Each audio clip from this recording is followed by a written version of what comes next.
brothers, brothers, we are back after a week of extreme technical difficulties.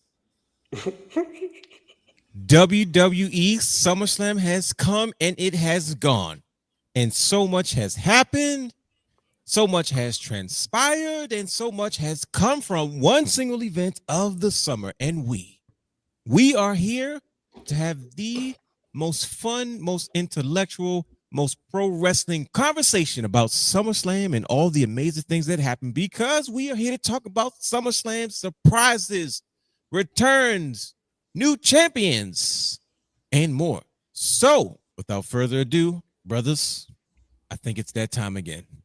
Get ready. It's because the world is beckoning for the wrestling realm's opinions, thoughts, and dialect on all the amazing things that happened this year at SummerSlam in Minnesota, which was shocking, but it worked.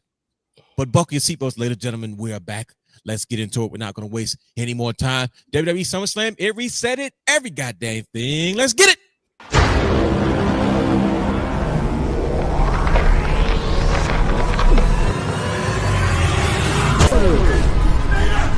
Houston, we have a problem. Yes!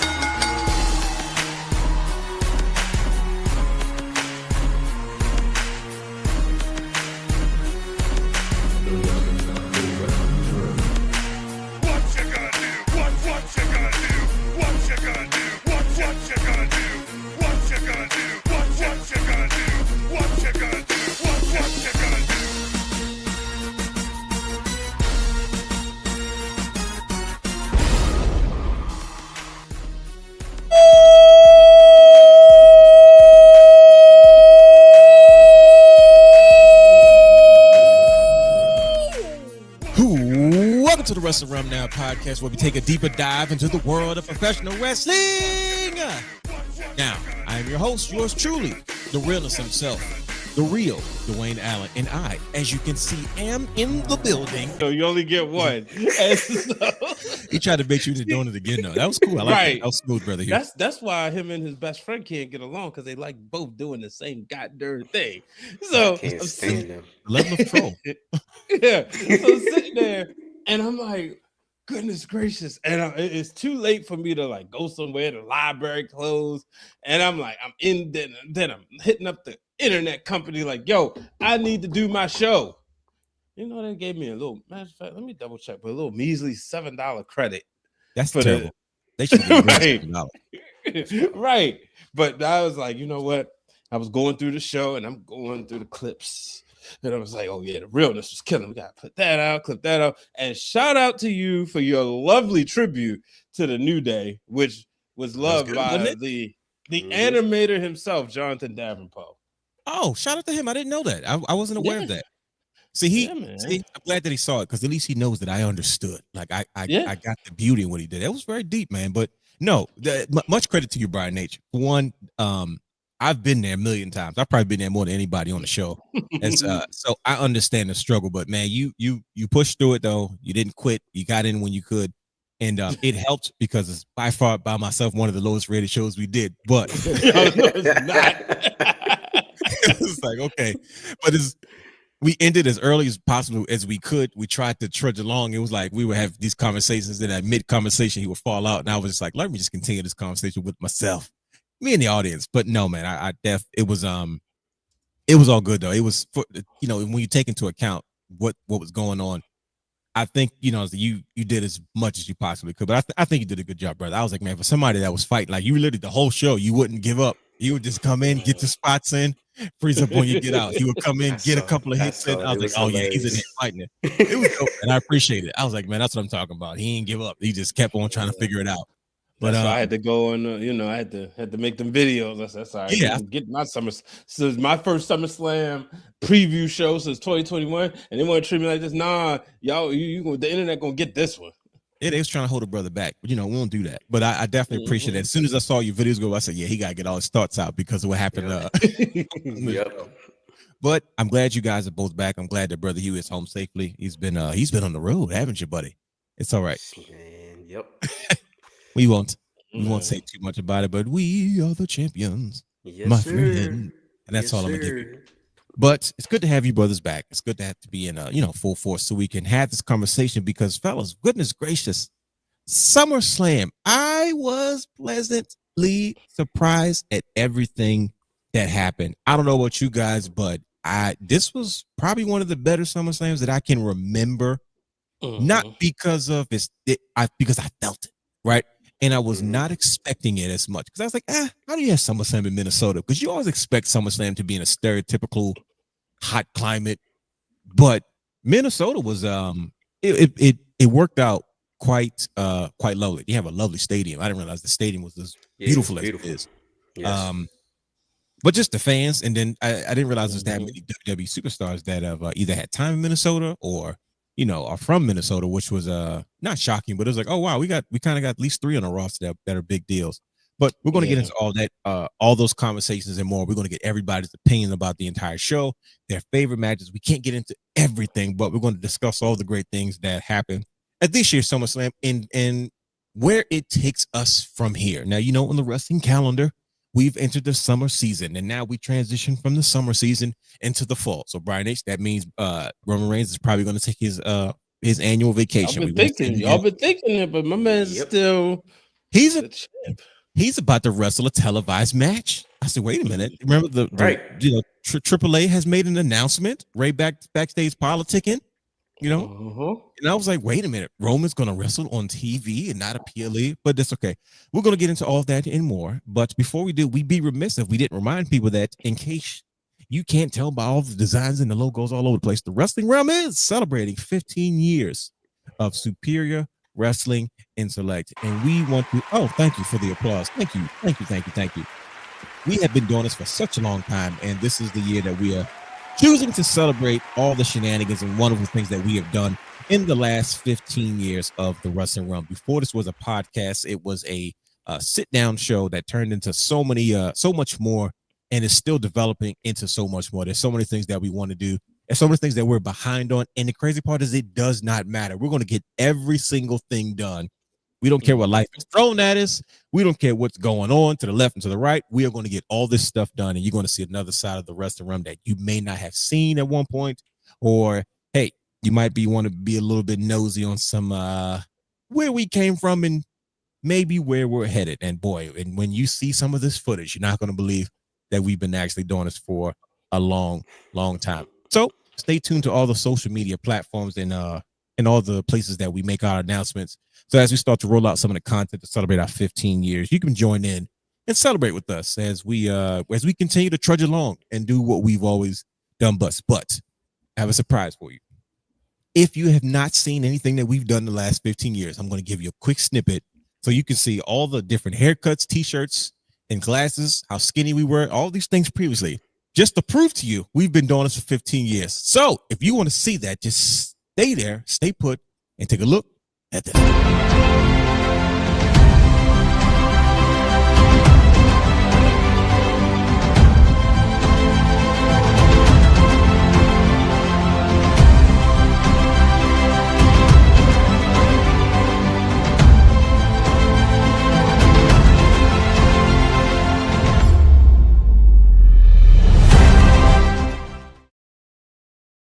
And there you have it. Brian H. with the semi-bald head, the realness wearing glasses, and Brother Hugh wearing very brightly colored t-shirts, hats, and sneakers tomorrow.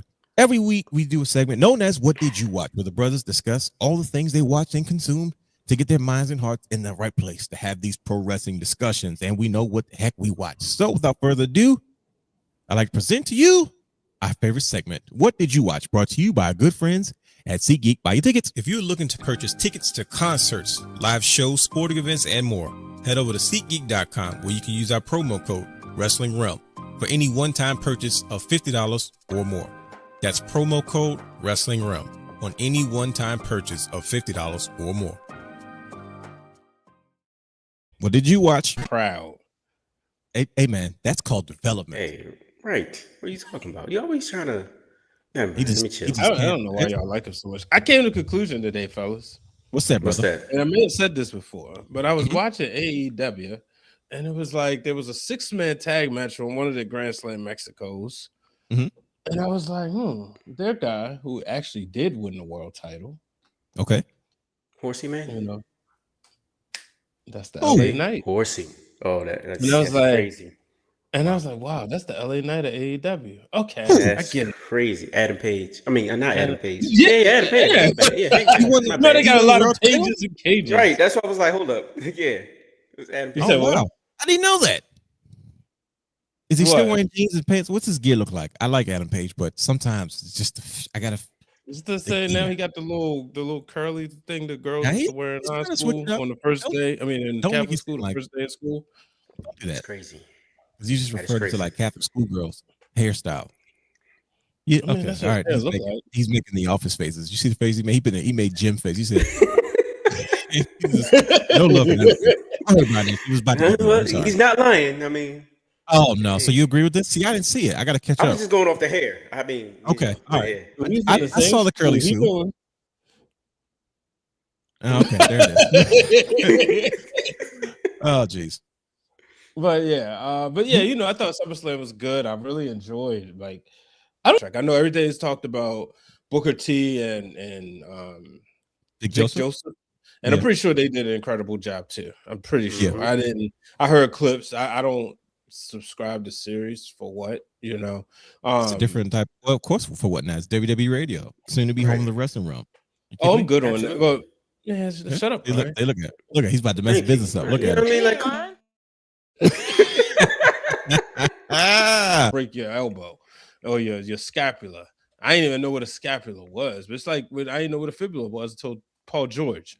So it was like, yep. You know, so I felt bad, and I was like, "You gotta be kidding me!" But you know, I still like the way the heel turned out. You know, getting Page out of there. So that's gonna be fun to watch. Because see. That's now we get. I don't know now because I was like, oh, now we can get some more AJ Lee. You know, yeah, probably that would have probably been the next thing, but I don't know. Yeah. Maybe not now. Yeah, but I thought SummerSlam did a good job at putting a pin in some stories and then getting ready open up some new stories. I thought the night after was incredible, and sometimes like these night after SummerSlams and night after Manias because they were so good during our days back in the Attitude Era. We have to dial it back. Even returns happen. We got new champions. So like the critiques that we as a community often will give like to Triple H, where it's like, what's the direction that we're going in? See, when Vince was running the show, it was kind of obvious. Either something was starting or something was ending, versus when Triple H is like, he kind of had this attitude, like, let's not play by these rules. Let's try to do something different. Versus now it looked real decisive. We literally saw things end. We saw things beginning. We saw chapters open. We saw chapters close. But how do you guys? So it's like, what do you guys think it was about this one in particular? Because we've had discussions on the show previously about why sometimes these shows aren't as special as they're projected or should be, which is what I was thinking coming into this, you know, automatically off breaks, is because you're like, okay, well, they give us these WrestleMania style shows so much now over the year, where sometimes when you do it, it's not as special as it would have been, you know, in the days where this might have happened only once or twice a year. You know what I mean? But this one seemed different. This one had like, I felt like this was an actual SummerSlam. I felt like this was WrestleMania of the summer. What do you guys think it was different about what you saw just overall, whether it's presentation, whether it was the matches, whether it was the order of the matches? What do you guys think from your perspective was different about this thing? Because it's very rare that we all have a genuine opinion about a particular show. Usually we have three different perspectives, and we still have our own perspectives, but what we liked, what we didn't like, but the sentiment is the same across the board. What do you guys think it was that caused that this go around? Well, I was going to say one of the major things is just the pacing, which falls in line with the presentation. We talked about the actual, like the set. Yes. Huge, beautiful set. The graphics look great. Audio was great. Everything was good. But then the pacing of the matches, they all made sense for what the story, you know, they fell in line with what the story was being told within that match. So for me, that was something that stood out to me and made me and helped me to enjoy that actual that PLE a little bit better. You know, you also have, you know, of course, good in-ring action, straight up entertainment, That's what we get. Nine times out of 10, that's what we're gonna get with these PLEs. There was spots where Triple H gave us exactly what we wanted. There was no guessing. You know what I'm saying? Brian, we predicted brother. You look at his face. He's reluctant. He's like, that's the look on his face where he's like, I know he's right, but because he said Triple H, I don't want to visually. That's why I said it. That's why I said it. The people in the ring did what they were supposed to do because that's you know why I said it. You know why I said it. That's right. You ain't lying. No, he just sat back with his little pen and wish he could have held some of their boots. Look, in this business, you gotta follow the leader. You know, because it's a new era. It's a new era. It's a new era. You know what I'm saying? New era. I know what you're saying. Yep. I didn't get that wild ride I was looking for though. What you mean? I was promised a wild ride in the beginning of night one. I was going to say night one. I was going to point that out to you. I was going to say something about that too. Yeah. It definitely lacks some moments, but they made up for it in night two. But that's something different as far as the pacing. Once again, we got that pretty much in WrestleMania too. Night one was whatever, cool. Still a decent show as far as like match quality, but you didn't get those moments that you were looking for. You know, night two, we're bringing everything with it. We're gonna give you enough to keep you invested through night one to get you to night two, and then night two we hit you with everything. That's what they've been doing lately with these big fours. Why not? Yeah, bro. Bring out the hors d'oeuvres, the cheese with with the crackers and whatnot. You know what I'm saying? That's right. Spread that cheese whiz, man. Yes, sir. You know what I mean? This is Brian H. Almost laughed again. I want you to laugh in your coffee, whatever you're drinking. I definitely agree with what you said, Brian H. I think that's the part that kind of shocked me the most is because night one, they gave us a lot of good pro wrestling. And I was like, okay. And I was expecting like a mixture of like, okay, we're going to see some pro wrestling. We're going to see some entertainment. We're going to see a little bit of surprises, but they really did. And I was like, okay, we got a shenanigans less SummerSlam. Okay, all right. I was shocked. And then night two happened, and then we had all the surprises and all these extra moments. And I was like, oh, wow, I didn't see this coming. Like, I didn't go into this particular SummerSlam with any preconceived notions. I automatically assumed, like, all right, another stadium show. We've seen it already. We know the format, and that was it. But I was pleasantly surprised. To be honest, the way to break it down, the best way to break it down, theme-wise, night one was what? From the past to the future. That was the theme. That's a good point.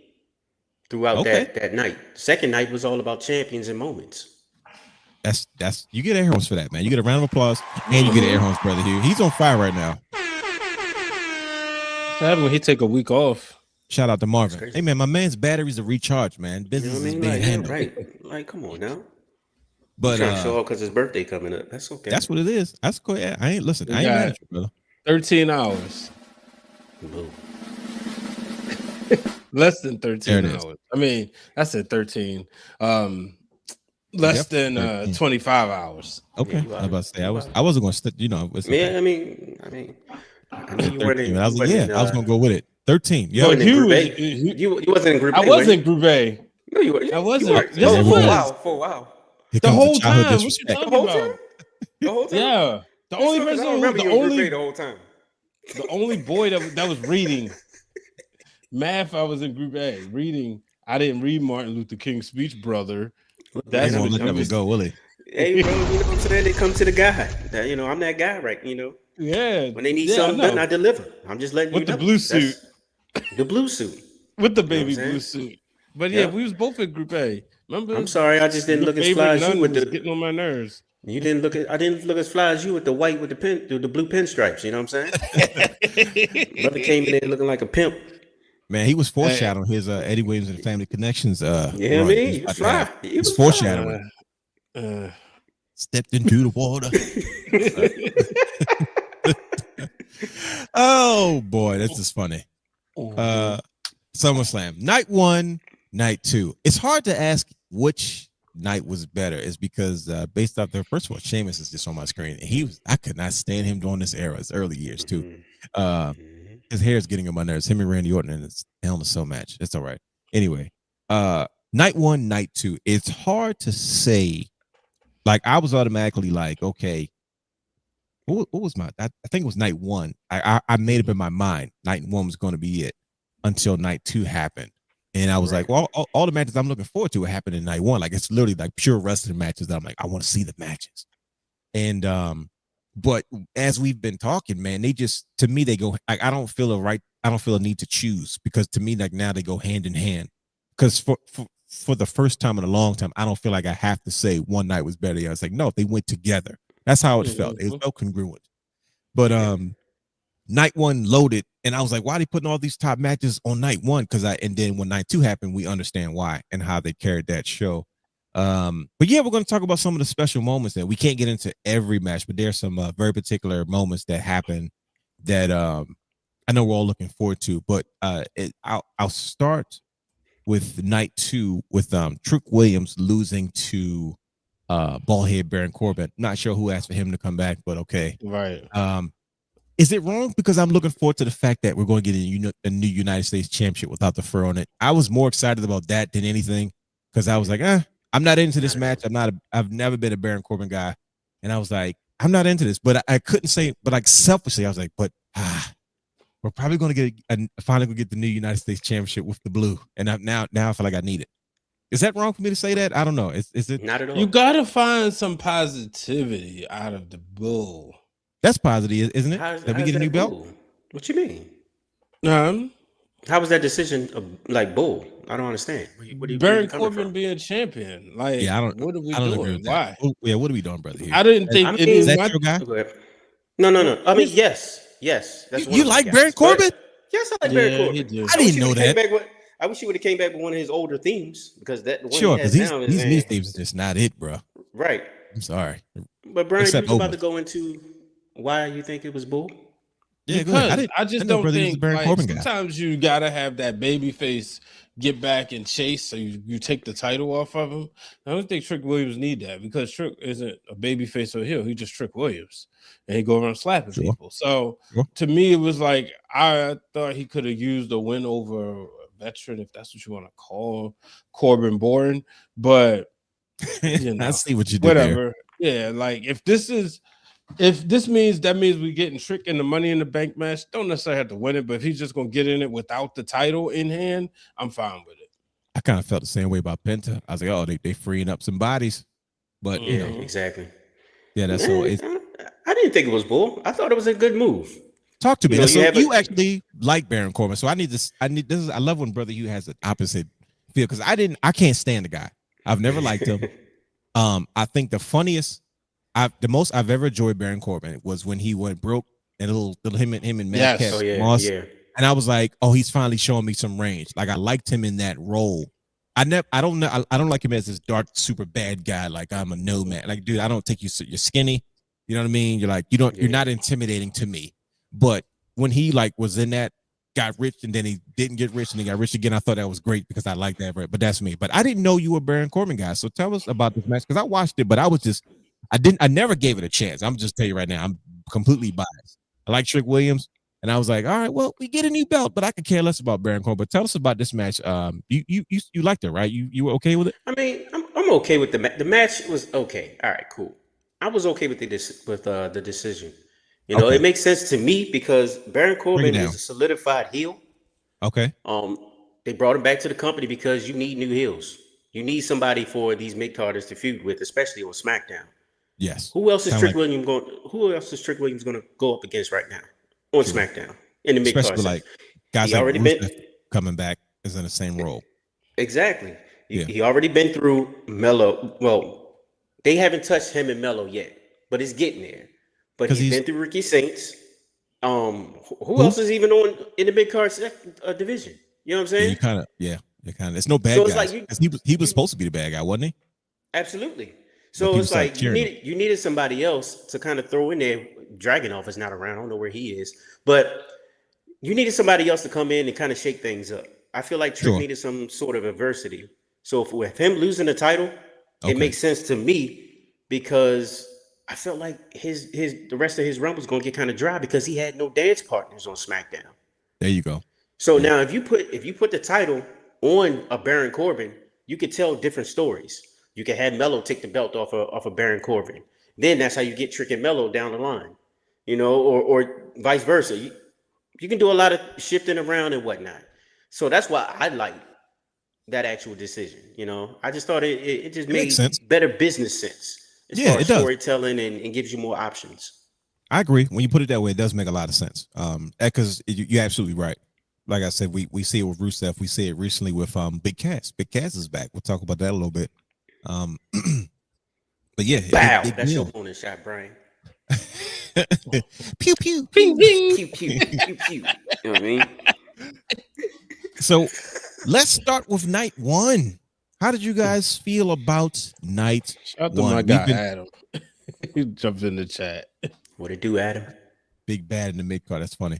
We've been talking about just dance partners, but goodness gracious, the way they started off the show, Io Sky and Liv Morgan. I don't know how Liv Morgan survived that match. It was a miracle. Trouble. Amen. Bro. That's it, bro. Liv Morgan, Io Sky beat the piss out of Liv Morgan. Like, she tore her to pieces. I was like, oh, she's not going to survive this one. Like, it was violent. It was very strong style-ish. I ain't gonna say it's completely strong style because her and Asuka have never gotten a ring unabashedly together. You know what I'm saying? Not like the way that might have happened in Japan, but this was violent. I was like, oh my goodness. And the fact that she won, I was shocked. You'd have told me that Liv Morgan was going to survive this match. I'd have said there's no way in the world. I mean, she took a beating, but she ended up walking away. But man, these are two of the best wrestlers on the planet. Like they set the tone for what the night would be. You guys, did you guys see it that way? How did you guys feel about this the way they started the show with Io and Liv Morgan? Hey, it was hot, man. I had them as one of the show the show stealer for night one. To be honest, that's what I said in the preview show. Yeah, I said they might. You knew you was going to get a quality. You knew you was going to get a quality match out of both of them for sure, and great tone setter or pace setter for the rest of the night. Yeah, that was dope. Mm-hmm. Absolutely. I think anytime you put Liv Morgan is showing people, like, when she gets in the ring, she's going to put on a good match. There's always the talk about, oh, she don't defend the title, oh, she don't wrestle enough. But right now, just watching the stories unfold on Raw, I was okay with it because it wasn't like there was women just sitting around doing nothing. Right. Now, if you want to bring over some women from SmackDown, a la Jordan Grace, then we can have a different conversation. But I was okay with it, because we know now going into the fall, Liv about to be busy. So, but I knew, like, oh yeah, she's gonna go out there and cook. Bottom line, and Liv is also smart enough where even though she may have not been defending the title, her presence was on Monday Night Raw each and every week. I agree, bro. I'm definitely not. I've never been a proponent for, she's a champion, she got to defend it. It doesn't matter. She's the champion because she's a champion, but she's involved, like you said, Brian, every week in important stuff. Everything doesn't have to revolve around the title. That's what the tag division's problem is. But let me get off my soapbox. Yeah. So I thought it was, like you said, great way to start the night. Liv does what Liv does.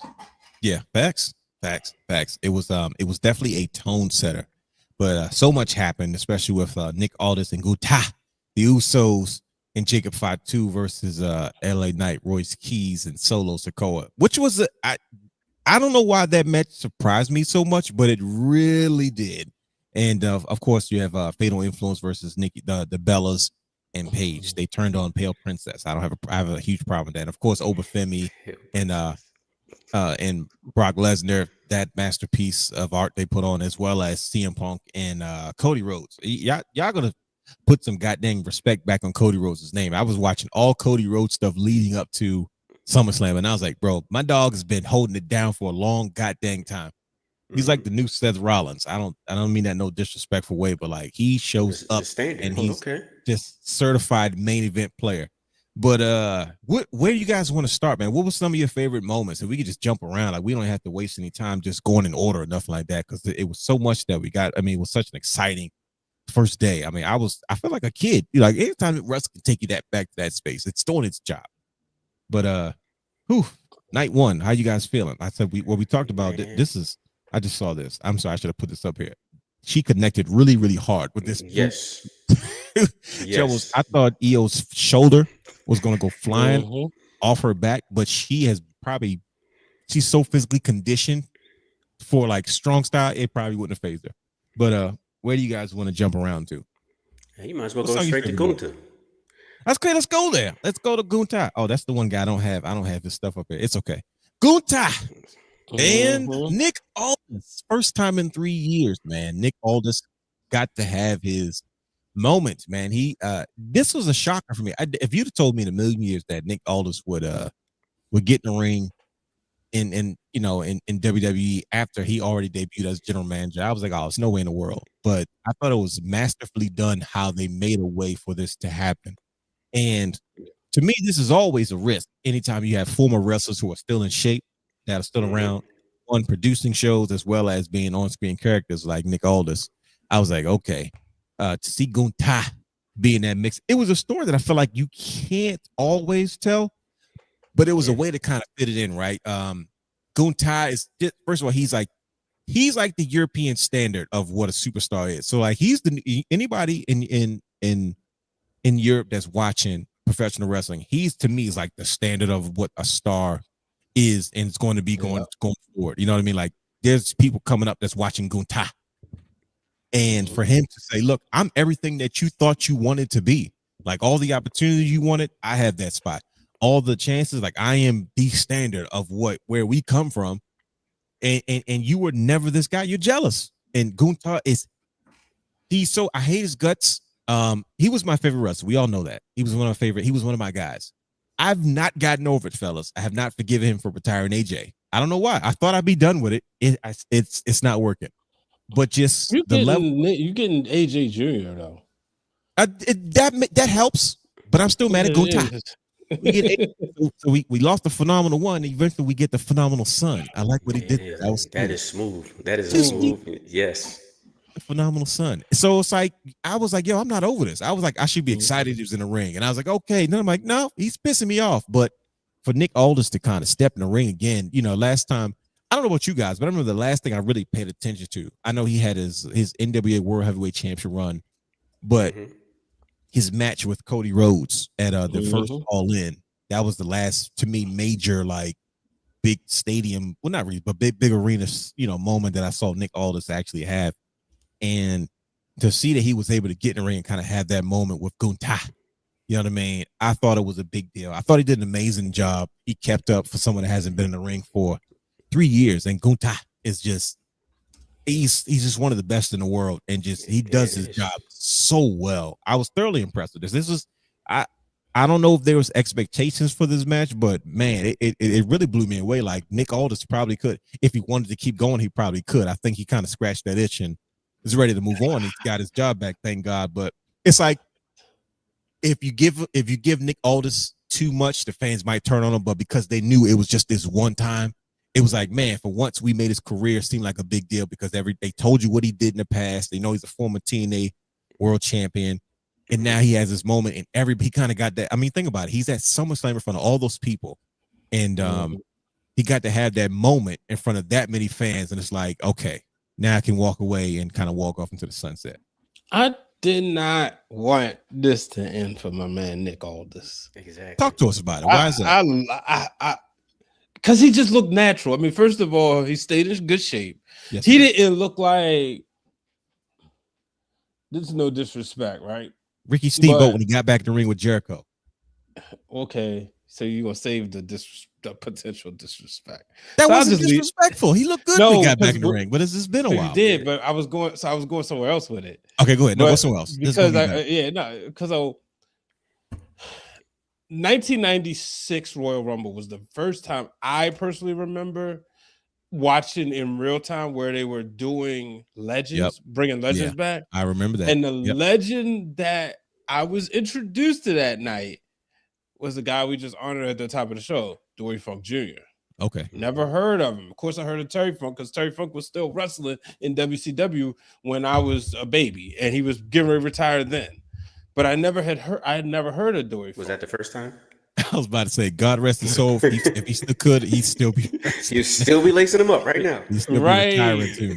Yeah. So I was sitting there, he didn't look like Dory Funk looked like a legend coming back. Nick Aldis did not look like that. He looked like he belonged, and I was like, man, I want more. Like I want more matches. So overall, I enjoyed it, and the story, man, again took me for a ride because I'm supposed to say, yeah, Gunther's gonna win this, right? Right. Yeah. Exactly. And the thing I love about Gunther is he approaches these matches. I'm pretty sure backstage in a closet, hidden far, far away with no cameras. Hey, I'm honored. I'm grateful. Thank you so much. You kidding me? But he doesn't approach these matches like that. He approaches all of this like, I'm here to take you out. I don't care about your retirement. He's really a bad guy. He is. He's literally the biggest gump in the industry right now, bro. Yeah, he's the worst. Like he pisses me off. I hate everything about him, but I love him. Like I love to see him wrestle. We understand though. See, that's why we're on the same page. I feel the same way. I feel so conflicted about it. Yeah. And so I was loving it. Shout out to him, man. So shout out to Nick Aldis, that's why I was loving the match, and I was like, man, look, Nick. He came out there. He had his wife, his kid. I'm like, you know, you want to do this again, right, bro? You're not going to just do his wife like that. Who's his wife, man? Yeah, don't do that. The one and only, the legend. But this was about him, the legendary. But still, you're not going to disrespect her like that, man. Yeah, thank you. It wasn't disrespecting her. Just his wife and kid. No, bro. It's Mickey James. What you talking about? Maryland Championship. Former MCW Women's Champion. You happy? Hardcore country. Okay. Cut it out. Yeah, she beat the great Amber Rodriguez and retired her the first time. Dang. I was almost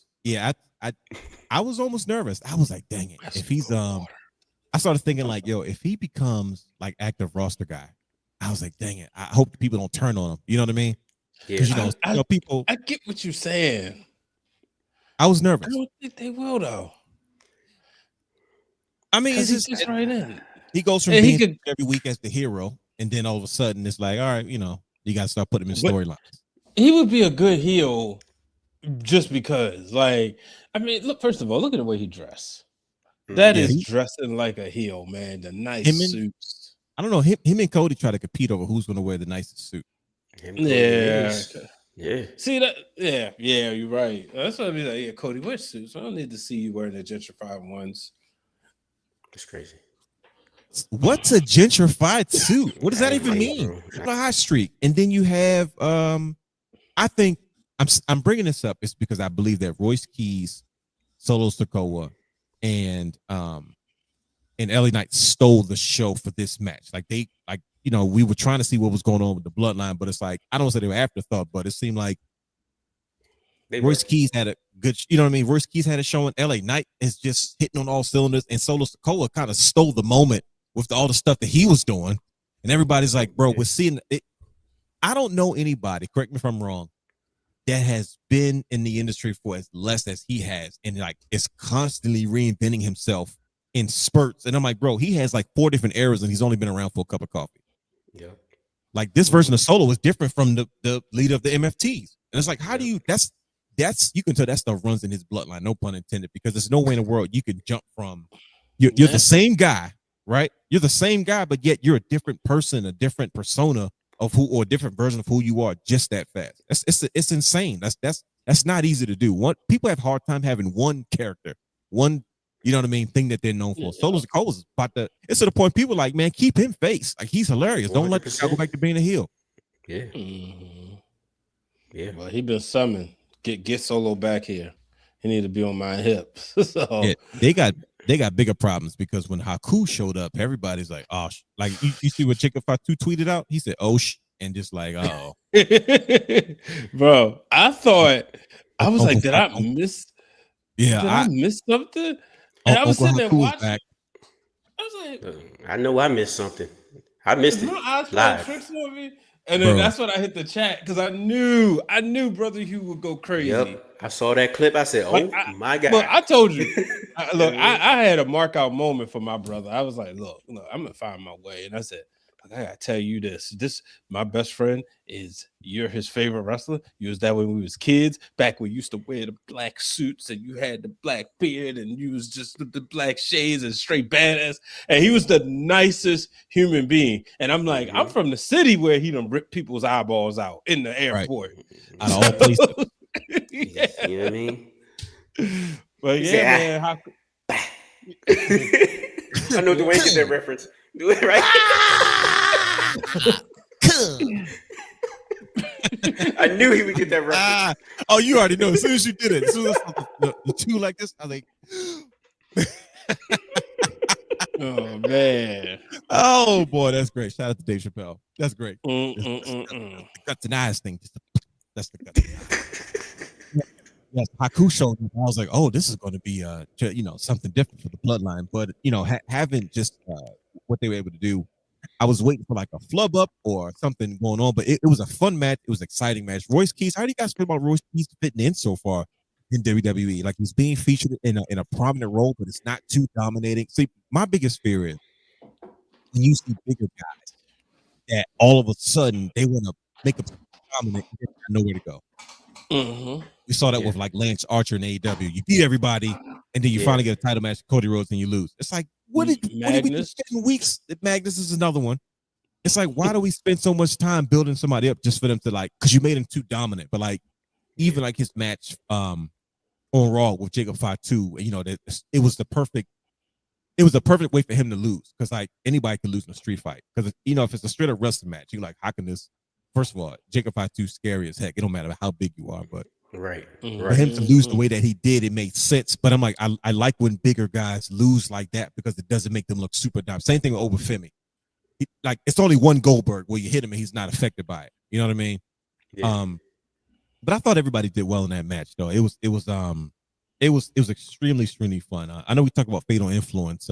Talk about passing of the torch. You talked about that, Brother Hugh. You said this is like a passing of the torch moment between Fatal Influence and the Bellas and Paige as like one chapter ends. Said, Bree, get out of here. That's terrible. Another one begins. What do you think the approach is going forward with the storyline? If you said like, look, this is how one thing ends, but this is how something fresh begins. JC James said it in the match. Matter of fact, during that spot when Bree messed her shoulder up, she said it right then and there when she hit it with that move. She was like, "Look, this is y'all the past, we're the future." It makes total sense. Like for them, these are new girls, new call-ups, defeating legends in the game, right? Hall of Famers. Definitely a pass the torch moment. You know what I mean? Like. JC Jane is one of those unsung heroes. I remember back when she won the championship in NXT, we didn't think, it was like, what, JC Jane? I knew I was. Why she beat Stephanie? Like, who? JC Jane? Man, JC Jane got that belt and ran circles around everybody. And she showed us, like, why she's been in the system for so long. Sure. She showed us, like, that she has that experience. She knows what she's doing. All she just needed was a chance. And now she's up here, main roster. Got a Fallon Henley. Got I forgot the other girl's name because I was about to say Jasmine Nix. Lainey Reed. Like, who's a rookie? They're all great. They're all meshing well. They found themselves. Fallon Henley. She found a little Mickey James / Trish Stratus type of vibe going on. I like it. She found herself. She's not just full blown baby face. Oh yeah. I'm happy to be here. Go country. No, like it was cool, but no. Say go country. No. I like the little edge that she has right now.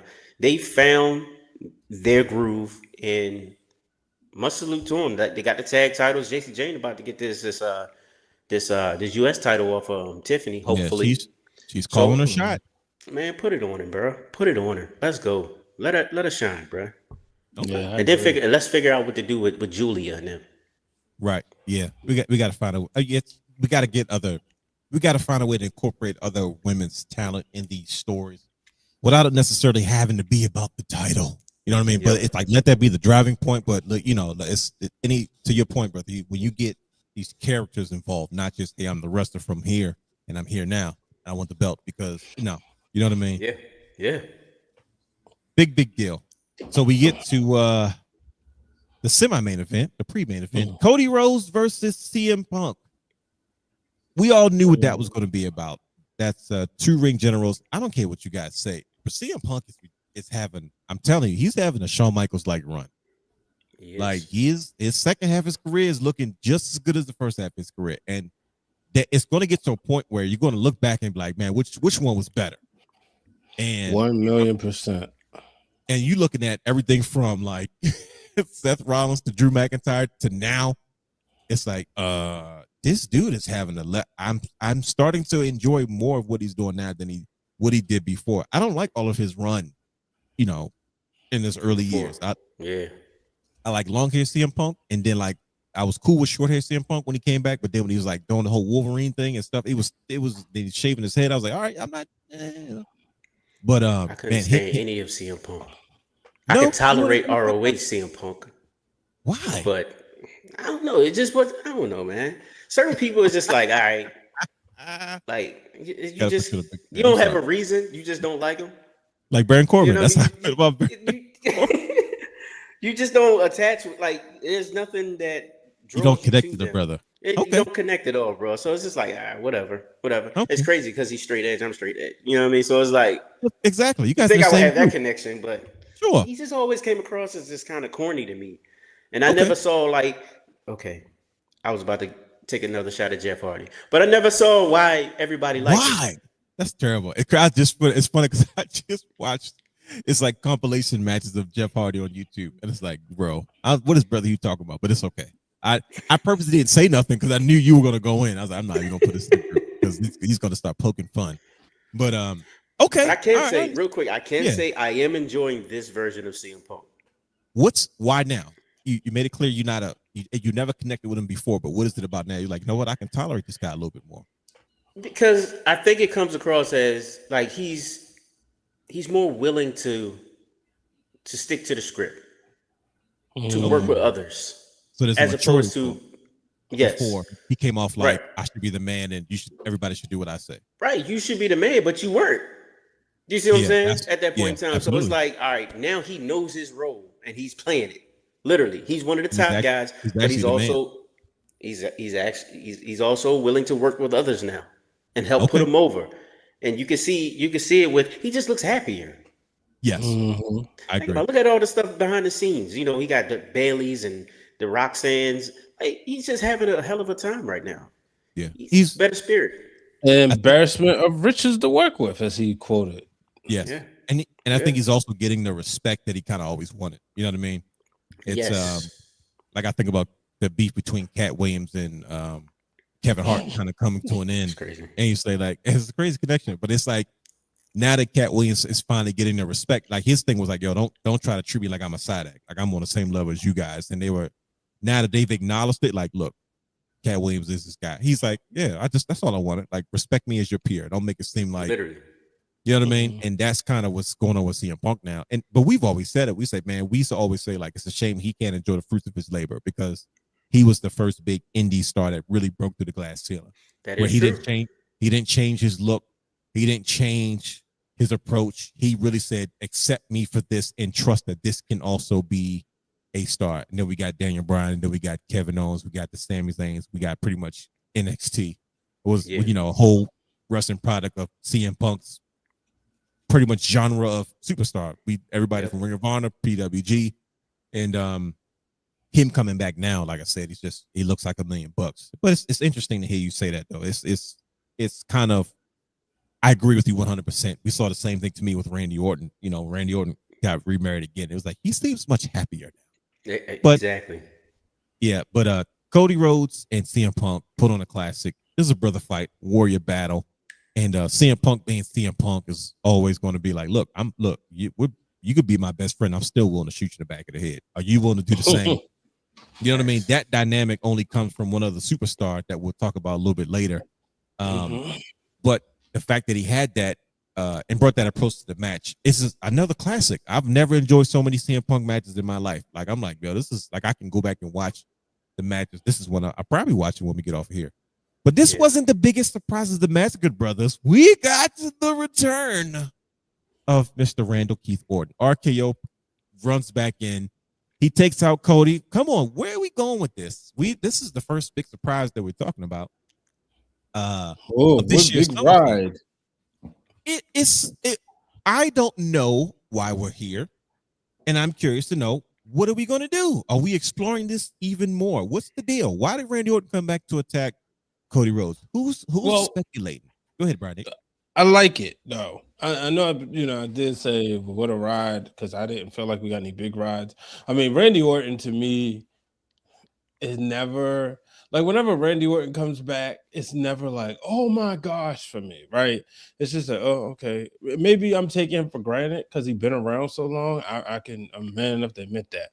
But what I will say is, finally, Cody has something to do that's not with a title around. You have been saying that for a while now. Amen. And this is personal because it's like, okay, Randy, the way I see it is Randy was like, all right, I tried that dumb mess by having Pat McAfee. Clearly that didn't help. So now I punted him back out of the WWE where he belongs. Should put him off of television, as far as I'm concerned. And now it's time.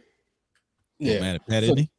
Right. He's overrated, There you go. But I know. I'll talk about that later. So now, huh? It was with sour grapes. What sour grapes? Just an opinion. That's all. Okay.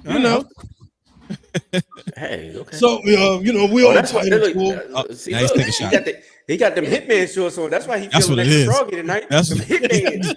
He's shooting from the hip. You stupid. You know about them Hitmans. I just threw. So, but the thing is, you messed up my monologue, man. I know. You're welcome. I need those shorts though. I still need those Bret Hart shorts. That's what remind me. Sorry, you messed up his monologue. I was like, dang, I need them shorts too. I forgot. Go ahead. But the thing is, like, now that he did that, he's like, all right, now he got to hit the reset button. And Cody was the guy. Yeah, he was going after the championship. He was going after title number 15. But Cody beat him. So he has to get that receipt back. He has to get that vengeance back on Cody Rhodes. He couldn't let Cody beat CM Punk because he knew Punk was going to want another opportunity. And then he was going to have issues with Punk. So rather than deal with that, just take Cody out. So now we're going to get feud. This is why this is exciting headed into the fall. They are geared up, fellas, to compete with Monday Night Football. They're not laying down the line no more. Netflix said, no, we not USA Television. You can't do that. You must compete with the big dogs that come on ABC or ESPN on Monday nights at 9:00. That's nice, but that's not. What do you say, Brother Hugh? I said that's nice, but they on SmackDown. A little bit. The wrestling period. Okay. I was just pointing it out. I mean, we talking about Randy Orton. But I was talking about WWE. I was just pointing it out. You got it. You're right. You're right. So how do you feel about Triple H putting all this together? Is just doing an excellent job in Brian H? Okay, I can tell. I can tell by the way he just put your hands together. He's got his primetime players. Triple H has probably assembled the best roster in the WWE since the Attitude Era. So he's got more major players to work with than Vinnie Mac did. So yeah, he's putting this together very well. No, I think he does have a roster, bro. He's got multiple main event, like, you know what I mean. He has but all due respect, he has a full-fledged roster if they do it right. Legit. We literally have a solid mid-card. You have a solid tag division if you really want to do something. The problem is you got two belts. That's the problem. You don't need two belts because it just takes up space, right? So debate time. Yeah, you could just have one tag team championships and then have them go back and forth. You know what I mean? You got pissed off talent for greatness. Maybe they're not there yet, but when you got Damian Priest up there talking and saying he tired of the same people, and then you got Triple H taking shots back at him, well, you wouldn't watch the same people. These are the people that's getting over. That's good for healthy competition. Ain't no that brother mess. This is how it's supposed to be done. This is now he's taking, and I get it. It took him a while. I'll say this. a lot of what I'm expecting from Triple H, just because he had a 25-year internship, I understand that by the time things, that's okay. Yeah, but understand by the time I really started understanding how all of this worked, Vincent Kennedy McMahon had already had his 20-year internship and was already 30 years in, right? So I understand Triple H is still about a good 2 decades behind the old man. I understand that. But it seemed like, okay, just that little simple thing, calling out his talent without directly calling out, I agree. it's fueling the fire. You know what I mean? So, like I said, you got 100%. Tag team division, you got women's tag titles, and you could do something with them. You got Money in the Bank contenders. Now, goodness gracious. Oh, that's going to be nuts, bro. Gold right there waiting. Yes, I say this with full bias, but for the women's Money in the Bank, with a person, the prodigy right there, and the turncoat on Liv right there. It's calling. It's starting to write itself. It writes itself. You know what I mean? If you want to sit up there and throw LA Knight with the Money in the Bank, and he, with his Walmart watch, takes out Roman Reigns and cashes in, the amount of heat and pissed offity that it would drive me insane. That's but yeah, it's a word. I made it up. Okay, I can do that. I'm almost 40. My fault. So no, you're right. The way that would piss me off and have the crowd going crazy, it's gonna draw ratings. Especially if he doesn't have to lose it clean. You know what I mean? Exactly. Yeah. So it's like you got all these things you cooking up right here. Now, will that happen? Should it happen? Heck no. But if it does, like he was almost there, wasn't he, brother? You? Yeah, then you know when Roman get it back, he gonna beat him and beat him and beat him and beat him. But but it's a lot of stuff right there. They're firing on all cylinders almost by accident. It looks like that though. That's probably the best way to put it, because I'm like, I don't see it being on purpose, but it's like a perfect storm of what's going on. But those are all excellent points of what you said, and it's, I think one of the things that stood out the most is, I'm like, okay, when you talk about Triple H calling out his talent, I like the fact that as much as things have changed as far as the industry is concerned, because it has. That's why WWE is still in the position that it's in, is because they chose to evolve instead of trying to say, no, we gotta stick to tradition. We got to keep certain things alive. They chose to say, look, if you don't evolve, you die. And, the level of competitiveness that he still brings to the table, where it's like, look, man, it doesn't matter how long you've been. It's none of that, I've been here waiting my turn long enough. No. Are you more over than this person? Are you more over than that person? Can you draw like this? I was like, yeah, that's true. Like that's an old school value, I guess, by today's standards. And I'm like, I'm glad he didn't take that line down, because it's like, bro, just because you've been around doesn't mean the boards are tired of the same people at the top. Okay, so what are you going to do about it? So, exactly. Yeah, I thought that was pretty cool. Triple H say that, but that's also the fun part, man. We and night that everything that happened on night one, I was like, oh, this is good. It's not gonna get any better than this. And then of course we have man, this is the moment everybody's been talking about, is obviously Brock Lesnar and Femi. This is probably the most unexpected thing that we saw. Brian H., you've got some explaining to do. I think I have a bone to pick with you. I'm not sure if I should hit the button or not. No, should I let him slide? I missed it. No. I think I'm gonna hit it, because I don't care if it's not his birthday yet. So you heard that sound, ladies and gentlemen. That means that is the bone to pick segment. I have a bone to pick with Brian H. Mm-hmm. We got this moment right here. Oba Brock 3, chapter 3 of this situation. And now, in all fairness to Brian H., we know how this ended and where it laid flat at. Mm-hmm. And it makes more sense now than in the moment. But Brock Lesnar retired at WrestleMania. He let his boots in the ring, and we thought he was done. He came back to fight Brock to go at Oba again. And it led to this 3-chapter trilogy that was absolutely amazing. Brock Lesnar, man, him and Femi, they killed each other in the Hell in a Cell match. It was it closed the show. It was a pleasant surprise, and to see Femi and Brock Lesnar, I can imagine Brock Lesnar feeling good. Like, man, I don't have a lot of matchups that make sense for me, and this is one of those opportunities for him to do that. And it seemed like he really has taken a liking over Femi. But just the match itself, man, Brock, his contribution to the industry and his performance and what he does is so understated and underrated in so many ways. It's like, well, in what ways Brock Lesnar considered overrated? But it's just like, man, when you just look at what he did for over Femi, right? That match itself, build up. It was a huge deal for someone that's just cutting their teeth in the industry with over Femi. What he did in the match itself, and then let alone what happened after the match. Brock does what he wants to do. I don't think any of that was planned. He always has that freedom to do what he wants because they trust that he's always going to do what's best for business at the end of the day. But he pretty much declared, I'm the past. This guy's the future. I respect you. This is what it's about.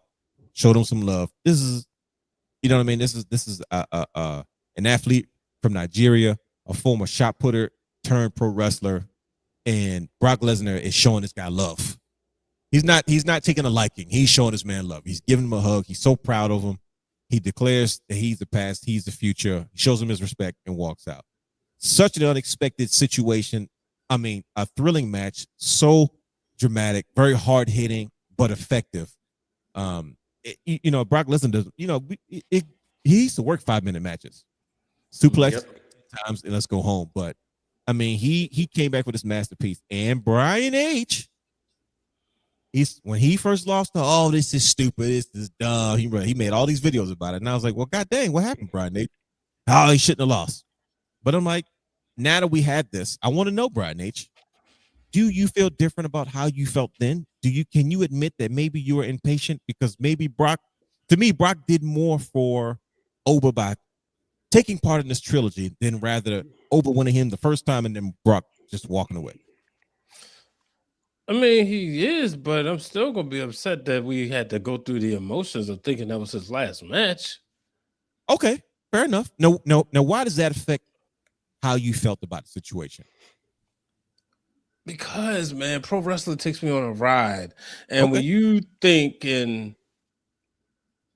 like when you walk out of a building or you turn off the television or you turn off the radio, you think you heard something sign off for the last time. Go ahead. I feel it. I can tell by the setup it's going to be good. Go ahead. You go through separation, right? In about 24 hours, I'm going to sit back and I'm going to watch the last episode ever of Raising Kanan. I just said goodbye to the Shy a couple weeks ago. Dang. Soon I'm going to say goodbye to All American. Dang. There's these end of an eras, and there's this thing that when you like me and my mother both will watch the Shy, and afterwards we say, okay, did you see it? You saw it. Let's decompress. Hold on, my bad. The Shy, there's a new season? No, and it's over. Oh snap! I gotta do some. Yeah, okay. I gotta go back and do some research. They just had gotta do some digging. Yeah, they just had the finale. Oh yeah, I need to go back and watch that. But go ahead, my fault. Now in pro wrestling, a sport and an entertainment industry that is predetermined, there's a few things that's real. When your favorite wins their first championship, that's real. When somebody enters the Hall of Fame, that's real too. And when they retire, that's real too. You remember how we felt when we watched Ric Flair? That was real. Said goodbye. I love you. Yeah. And he kicked him in the next week. Yeah. There's a certain feeling, there's a time to decompress. And then afterwards, you have to live with this. So all of this happens only for Brock to come right back. Like, I wanted to feel that way after Saturday. I didn't like it was so as good as we know what it did for Oba, but him going on that show. Also, what show was it? He's not paying us.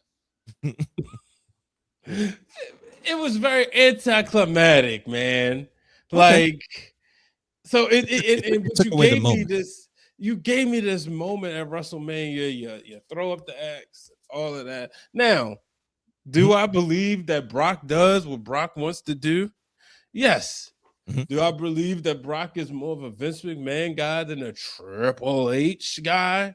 Yes. Heck so no. do I believe that Brock decided in that moment he was tired and then probably said, I think I'm done. This is an obligation.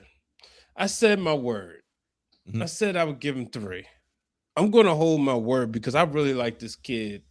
I believe that. I don't know all that. That's just my thoughts. So I still feel the way I do. Okay. But it definitely, because I always thought it was going 3, to be honest with you. And maybe because of that, it had to take away some of the unpredictability of it. And I'll accept that. But I always thought it was going 3. Okay. So fair enough. So why be crying? No, he had a bone to pick. He had a bone to pick. And I addressed had a bone to pick. No, you did. But I heard what you said, but it just sounded like a line of whining. You knew it was going 3, so we got the 3. It was like I said when Undertaker retired, but he didn't. Like, he pulled a Brock, bro. All because he had a bad match, bro. When did you ever have a good match? The Undertaker. Like, here you go. It's not like he was a walking 5-star person when Shawn Michaels wasn't on the other side. He's crazy. He's going crazy right now. He's tripping. No, I'm not saying no. Wasn't the thing. That's cool though. I'm saying what I'm saying is that what did Undertaker do then, brother?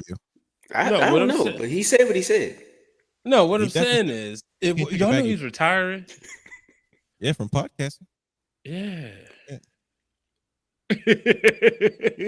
Not as easy as you think it is, buddy. Bro, I can't wait. I can't wait to meet him so I can ask him all these things. Like, hey, I mean, it got bad when he put his wife on there, from what I'm hearing. No, it did. I'm just saying. Yo, we was just saying that.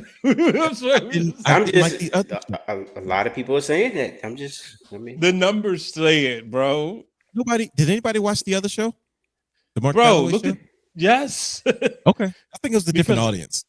It was a different audience, but it was all, and it was on Fanatic, but it was very all-American cowboy-ish. But it had more numbers, and I think because it's probably some sort of looseness. And Undertaker was probably also spilling stories that he probably no, we ain't talking about that. No, I don't want to hear that. Sure. But yeah, they. I mean, and all realness, for all good purposes. Yeah, Undertaker was a good wrestler. He was a good wrestler. I just think Kane was a better wrestler or a better worker. Thank you. But see how he did that? He tried to pull that was slick. He pulled you back to your side. But in all fairness, I do think I think it was, it was good. But again, we thought that was it. And then he said, no, I didn't end the way, whatever. I was like, come on, bro. And that's also on Vince, because Vince loved his Undertaker. We know that, Now, I would have, and I've said this before, I would have liked to have seen all of that happen in one, where he would have beat Brock and then gave the streak to Roman, in a sense. No. Yeah, well, I got something for you, though. I got something for you. Uh-oh. You know what the main event, the WrestleMania record, right? No, what's the WrestleMania record? 101,000, 100 and something thousand. The real one or the inflated one? No, the real one. Okay, all right, go ahead. So shout out to David Shoemaker. I was reading this book, and getting to WrestleMania 7. They wanted to believe that 100,000 people wanted to see Hulk Hogan take out Sergeant Slaughter. Yeah. Y'all know the story, right? Yeah. They had to dumb it down to a 15,000 arena, right? This is the Cold War version, right? Of Sergeant Slaughter. Yeah. Okay. Yep. 100,000 people did not want to see Sergeant Slaughter lose. Or Hogan in the 90s. But 100. But check this out, fellas, because the numbers don't lie, right? Sure. Am I right? No, don't try to date us. 101,000. Mm-hmm. 101,000, or the WrestleMania record. The official number, I guess, is 80,709, but the build number of 101,763 people wanted to see Roman Reigns win the WWE Championship, and that is the only time in my life I will ever put the big dog version over. No, AJ Styles has something to do with that. What? What? AJ Styles was. It doesn't. He had something to do with that. AJ. Speaking of AJG, Papa 3, Adam, that is, he says the Gulf War, not the Cold War. I'm sorry, Gulf War, not the Cold War. Excuse me. You're absolutely right. Gulf War. That was yes. I know. Because we talked about Triple H development. If we're gonna talk about Triple H and development, we gotta also talk about, real quick, I gotta ask y'all, because we gotta talk about the greatest booker of all time, Shawn Michaels. Did y'all watch the exactly. So you didn't shut it down. You didn't watch the underground match? No, I did not see it. I heard about it. I looked at highlights, it. Okay. Yeah, I didn't know what was going on. I got it on. It's good. Just to know, Shawn Michaels is graduating another one, and Lola Vice Steven? Yes. Yeah. Oh yeah, he's ready. Yes. Okay.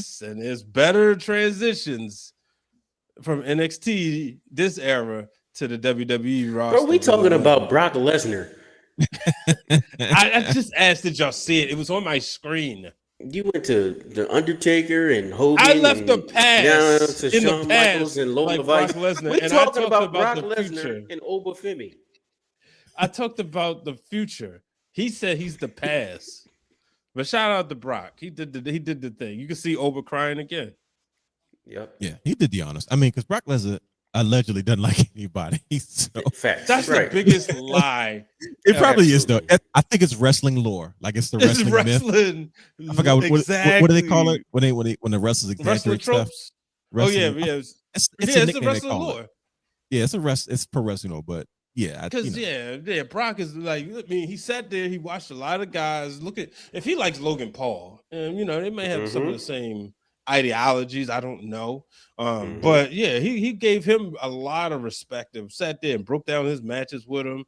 I told you my interactions with him, and this is before he was Ponytail Brock. Sure. When he was Ponytail Brock is like everybody's best friend because all he do is eat meat. He on that keto. That's crazy. Wow, ain't it?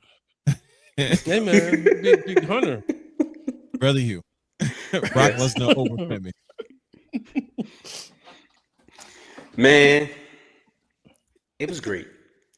As that's again, the only I'm not used to you saying this word as much as you are when it comes to this WWE product, brother Hugh. Initially, throw me off a little bit. Initially, when I first watched it, I was like, I was expecting more from that match because Brock was undefeated in Hell in a Cell. This is the match that you really got to put the beast down. So I was expecting a little bit more savageness. Okay. But from who? From both of them. Okay. All right. It's gonna take Brock to take Oba Femi there to get Oba Femi to put him down. You was looking for I was looking for yes. Well, not even on that level, but a little bit more. Okay. But as I went back, and I always got to go back and rewatch it. You got to understand that the match served its purpose. Right? That's the word. Yep. It first thing, I wanted to see those two guys wrestle a longer match. Okay. Because like you said, Brock, he's used to squashes. Yeah. He don't wrestle that long. Same thing with Oba, right? Yeah. It was good to see them tell a genuine story in the cell. Right. And make it make sense. For about 20 plus minutes. Right? Yeah.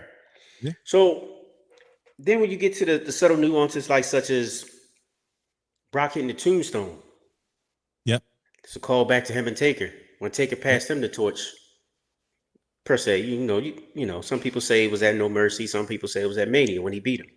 But that was one of the things right there in the Hell of a Cell. You said what?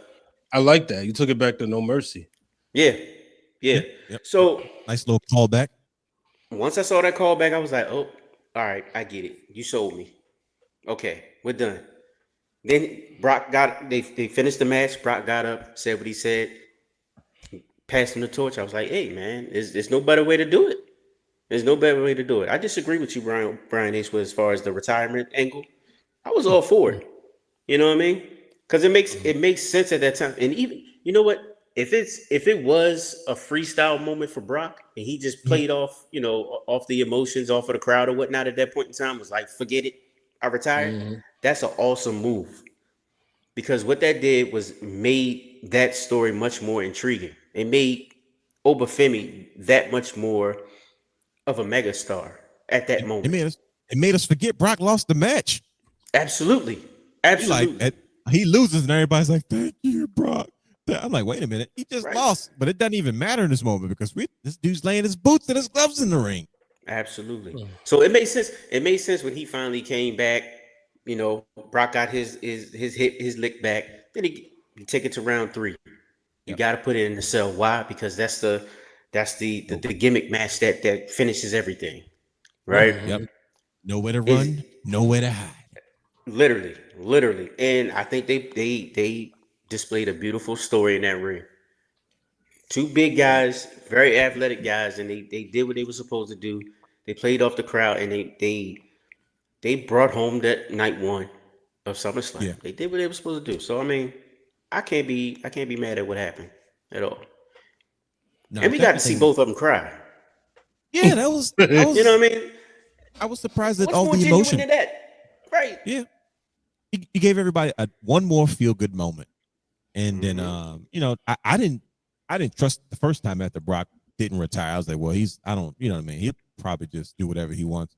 But then when he kind of, you know, went on he did his presses today, and he kind of was like, I'm retired, man. He's after that first match, and I hit that mat. He, you know, this big young kid. I was like, ooh. For the first time, it's like, man. For the first time, he was like, yep, this hurts. I think I'm done. And I like the fact that he gave everything he had left to a young star like Femi.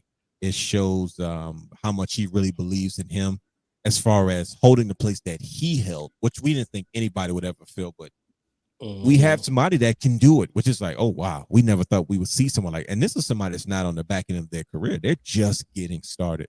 So the future is bright. Very special moment, very emotional.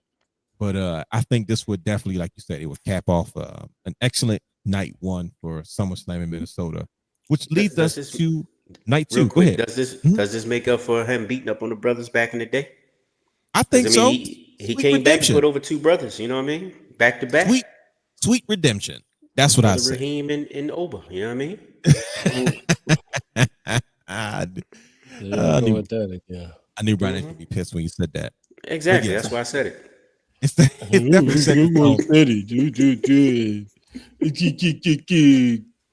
So, as much as I enjoyed night 1, I wasn't prepared to be pissed off going into night 2, but I was. You can imagine why. So we go into night 2. We go into night 2. Sami Zayn versus Finn Balor. I'm like, okay, all right. We got 2 guys. The winner is the number 1 contender for the WWE Championship. Like, okay, SmackDown, I see what you're doing. Put some workhorses in the mix. And then Nick Aldis comes out there and he goes, you know what? I didn't mention this, but I got my job back. You know, Triple H respects what I had to do with Gunther. And now I'm adding somebody to the match. And when his music hit, the level of pissdom was through the roof. I was pissed. I said, how does he get into the match? He just beat you. Don't shake this man's hand. I know y'all got to call bygones be bygones. You got to do your job. Right. I'm like, man, no. Right. Why does he get to wrestle twice? Go home. I was pissed. When I say I was hot, I was like, bro, oh my goodness. So then he goes to the ring, and I should have known because he was regular gear night 1, and night 2 he had brand new gear, and I was like, yo, he did have the fresh gear. Yep. How did this guy freaking get in this match? This is not fair, bro. I'm sick of this dude. And then he goes, oh, it's not Nick Aldis goes, it's not. I never said there's one more guy. Now Finn's beside himself. He's like, this is my moment's being taken. Sammy's officially losing it. He just can't take it anymore. And then they say somebody else is coming out. I didn't know who it was going to be. Didn't look at anything. Didn't speculate nothing. I'm sitting there with a 12-year-old. Adam goes, it's either going to be, who did he say? He said it's either going to be Kevin Owens or, who did he say? He said somebody else. I didn't pay him any mind. What does he know? He's a child. I'm like, whatever. Bro. You know what you talk about. I know, you know what I'm saying? You don't talk wrestling like me for the last 15 years. And then Kevin Owens' music hits, and I squealed. I said, ah! And I could not believe it. Now, I did see something on wrestling. Bro, something on the Twitter. I saw it as like, oh, Kevin Owens should be returning to action soon. It's a neck injury, so I wasn't expecting nothing anytime soon. But I'm like, oh, that's good to hear. He's progressing. I'm excited. But when his music hit and he had shorts on, I lost my mind. I was like, yo, this is absolutely insane. I cannot believe Kevin Owens is back. It was a couple of girls in the audience crying. They showed it. Yeah. You know, they paying on the people crying. And everybody knows he's one of my guys. He's been one of my favorites since the days that we used to be with him backstage. We used to walk past Kevin Owens showing little kids this Ring of Honor championship belt. I was like, these kids probably have no idea what's going on right now, but you know, he was just that type of guy even back then. So his run in WWE has been one of my all-time favorites. You know, another non-traditional looking professional wrestler that's a superstar. One of the MVPs of the pandemic era. Him and Roman, man, they drew out so much emotion during the era where there was literally TVs with faces on them. So for him to come back after neck injury, you know, neck injuries are always scary. You know, Big E lost his career to a neck injury. You know what I mean? Guys are sidelined for long periods of time over neck injuries, and for him to come back, I lost my mind, fellas. I didn't know, let alone he won the match. I said, so he comes back, and then Kevin Owens is now the #1 contender for the WWE Championship. I couldn't believe it. I was beside myself. I said, this is how we're starting off night 2. I'm down for SummerSlam. So, Kevin Owens is back. He's the new #1 contender for the WWE Championship, and we are going to get some verbal jabs between Kevin. Now, Kevin Owens and CM Punk had some words before, but it got derailed.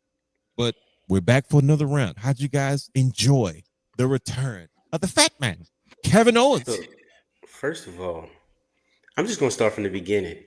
When Nick Aldis came out and introduced Gunther, and I saw the reaction of Sami Zayn, I was like, oh, there it is right there. There it is. He was hot. That's how you build a potential mega moment for down the line, for the future, right? Oh, yeah. Because if they play their cards right, they're going to build themselves a superstar. And they have their chance to get themselves that major moment, similar to what they had at Saudi recently when he won the championship, right? They can play their cards right and he can go right back to Saudi and do it again.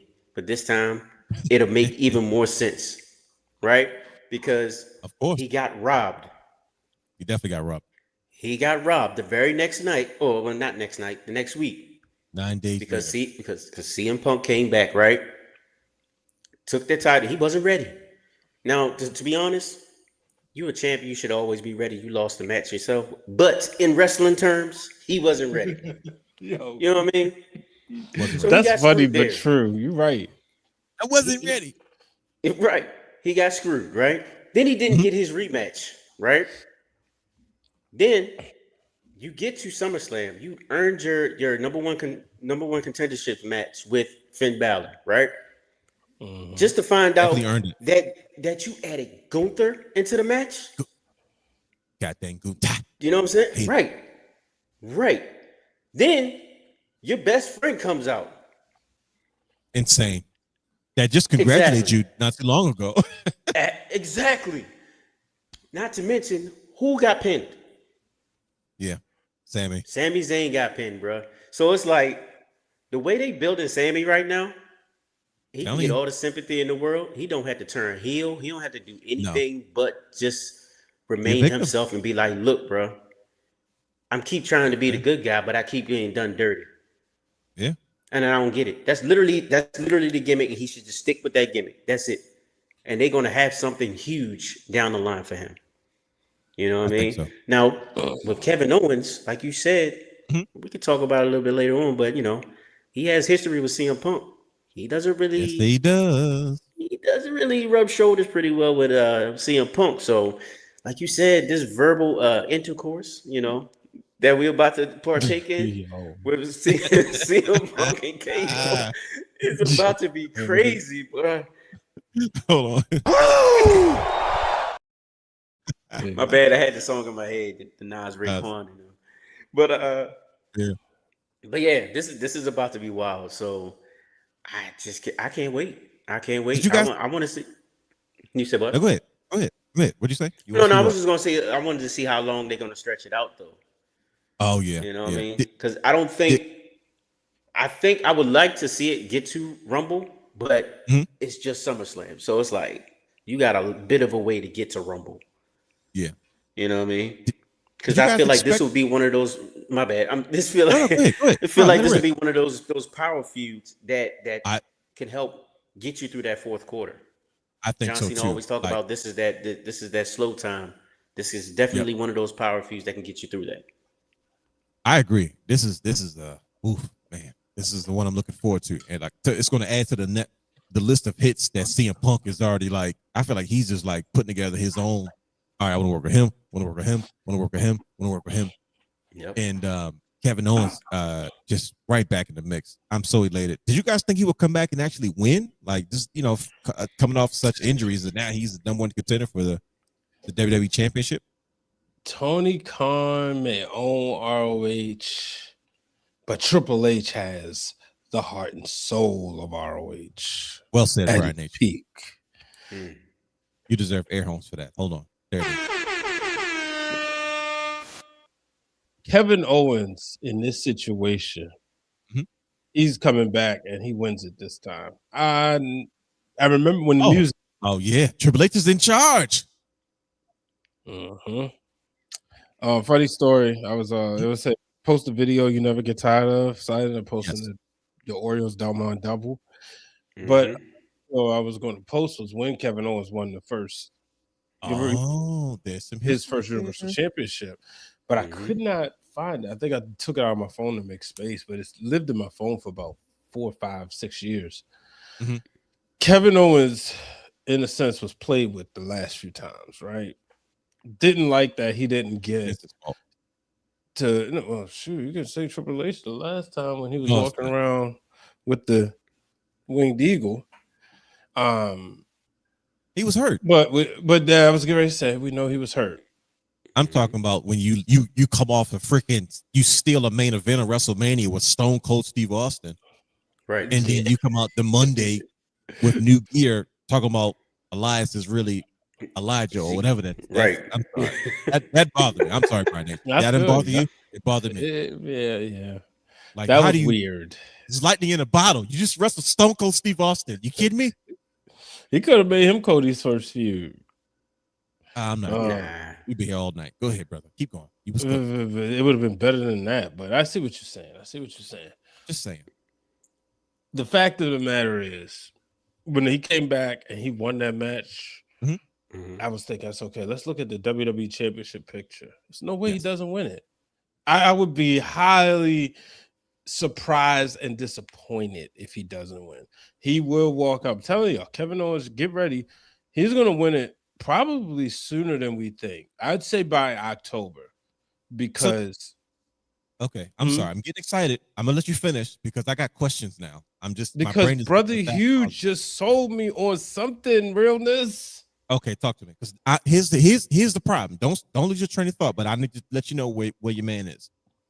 I don't want to get excited about this, but what you're saying sounds really accurate. I'm like, are y'all saying what I think y'all saying? Because I'm not going into this with no expectations. I'm just excited that my guy's back. I wasn't expecting him to win, but you're right. He did win. So, are you saying what I think you're about to say? Go ahead. I want to hear this. This is about to make a lot of sense. All right, to be honest with you, right? To keep it a buck, when it was Sami versus Finn Balor, I said, "Oh shoot!" The fact that this is a number one contenders match on a SummerSlam, not a regular, B+ pay-per-view, on a SummerSlam, I said one of them is winning the title. Now, how soon? I don't know, right? Okay. I felt one of them was gonna win. I was like, oh man, Finn about to get going. And then I'm seeing him post stuff like Finn looks focused now. But when Kevin Owens, I told P, I said, everybody was getting excited in the house. And I said, he's winning the championship because you don't come back from that type of injury and essentially get a second lease on life, a la wrestling, and not finish the story. Now, Brother Hugh done put on his Houston Astros hat that brought in the superior intellect section of his brain and activated it tonight. And the one thing he said was Sami Zayn, star power, big moment. Well, for goodness sakes. Are you saying what I think you're saying? Mania 44, 43. One of those Saudi, matches gotta be Kevin Owens versus Sami Zayn for the title. Yep. You can go back and forth, right? It is. You can go back and forth with Punk and KO. Punk doesn't have long extended championship reigns, which is a good thing. Exactly. He doesn't overstay his welcome. Yeah, because he wants to put over people. Remember, he is a happy Punk. Yeah, there you go. You know what I mean? You guys talked about that. Yep, you're right. And Adam says, you know, especially KO has limited time while going full go, like he said in the post show. There's the opportunity right here where we may see hot potato with this belt, gentlemen, before it gets to Sami Zayn. Finn Balor may actually sneak a run in. You're gonna have all these Saturday nights main events, and Brother Hugh's favorite show, WrestlePalooza. You got to do something big because the last year, the only thing big that came out of it, well, the biggest thing, y'all gonna say we don't remember, outside of the mixed tag match, right? The big title change there was Stephanie Valkyrie beating Io for the women's title. That was your title change, right? Mm-hmm. Now you probably gonna have a WWE title change. Roman's probably gonna have that world title for a while, so get used to it. I thought you were gonna say Roman's probably had the night off. Nah, he's gonna rock that. You know, I've given up on my dream match, so I'm not even gonna mention that part. So I don't know what Roman's gonna be doing for WrestleMania, but I could see a world. Where Sami Zayn wins the Royal Rumble in Houston? No, Arizona. Yeah, Sorry, lied to you, Martin. I just want to move to Arizona. And we see him and Kevin Owens main event one of those nights at main event night 1 at WrestleMania. Oh wow! I think, I don't want to get into it. It makes a lot of sense. I don't want to get too excited. All the sense. And they don't put on bad matches. No, come on now. They're best friends. Walking, even as older gentlemen. They're both in their 40s, and they're gonna put on a 5-star match. And what have we always said about these guys? Like, if there's ever a feud they can fight forever, it's always going to be same. They're going to be old guys at bingo halls and still doing Kevin Steen, Sami Zayn matches if they don't continue careers in WWE once they're, you know what I mean? Their time is pretty much up. So this is one of those fight forever feuds, and there's just so many layers and chapters to this. And Kevin Owens has made it very clear. I love Sami, but I have no problem hurting him. Like, it's a great relationship. Like, I love you, but I hurt him. He's my friend, but I beat him up a lot. It's like, okay, cool, as long as you're honest about it. So yeah, man, I'm gonna leave that alone. But man, I wasn't expecting. I know, bro. I was happy just to have him back, and he was wearing the right gear. Because you're gonna cry. I might shed a tear. You're gonna shed some tears. We might. You know what? We might have to talk to the copper mine. Might have to. And have a wrestling realm party. Might have to figure this out. And bring some people in there. Have some hot dogs, some hamburgers. Some real WrestleMania food. And throw that joint on the screen. When KO wins the title. That's all that part. I need this to happen. I'm going through a lot this year. AJ Styles was retired. Tanahashi retired. You know what I mean? So I'm losing my guys. And then the guy that I was like, okay, cool, he's going to be my new favorite. He retired my old favorite, and now him and we haven't been on the same page. So I'm dealing with a lot. So I need this moment. Like, I'm glad to see this. I mean, yeah, that's coming back out. Right. We'll see how that works. Boing boing. But yes, let's move on because we'll be sitting there talking about Kevin Owens. But his gear, the gear was perfect. It was like, oh, right. Yes, it's perfect. I gave him a pass with the pants from before. I was like, okay, all right, Kevin, I'm with you. But I'm glad he's got his original look back. This is the signature. He's got to get that gray out of that beard, but it's okay. I'm sure he'll figure it out. But yeah, no, it's just come on, cut it up. You got it. Come on, we're not doing that old piece stuff. But yeah, it was a ton of other surprises as well. Another feel good. We gotta get through night 2. No, this is night 2. We're in night 2. Yeah, I know. I said, oh yeah, true. Oh yeah, that kind of started off. Like I said, we won't get into everything, but you know, it's a lot of the moments. Just proceeds to get into everything. So exactly. Penta finally relinquishing the title. This is, I mean, to me, this is a classic. Like, this is a classic Intercontinental Championship matchup. This is what you want to see. 2 ring generals, 2 guys really go at it in a ring. They're going to give you an amazing story, but not necessarily through storyline. There's storylines, and then there's storytelling, right? And you got to be a ring general to be able to go in there and do what they did. Another feel good moment. I was happy to see that Penta and Chad Gable, like I said, winning his first singles title in WWE, which is a huge deal. He deserves it. You know, he was on a crazy run before he got injured. He comes back and he's still just as good and better than ever. Man, but I enjoyed this match. Like, you can't go wrong with this match. I mean, this is somebody we watched from.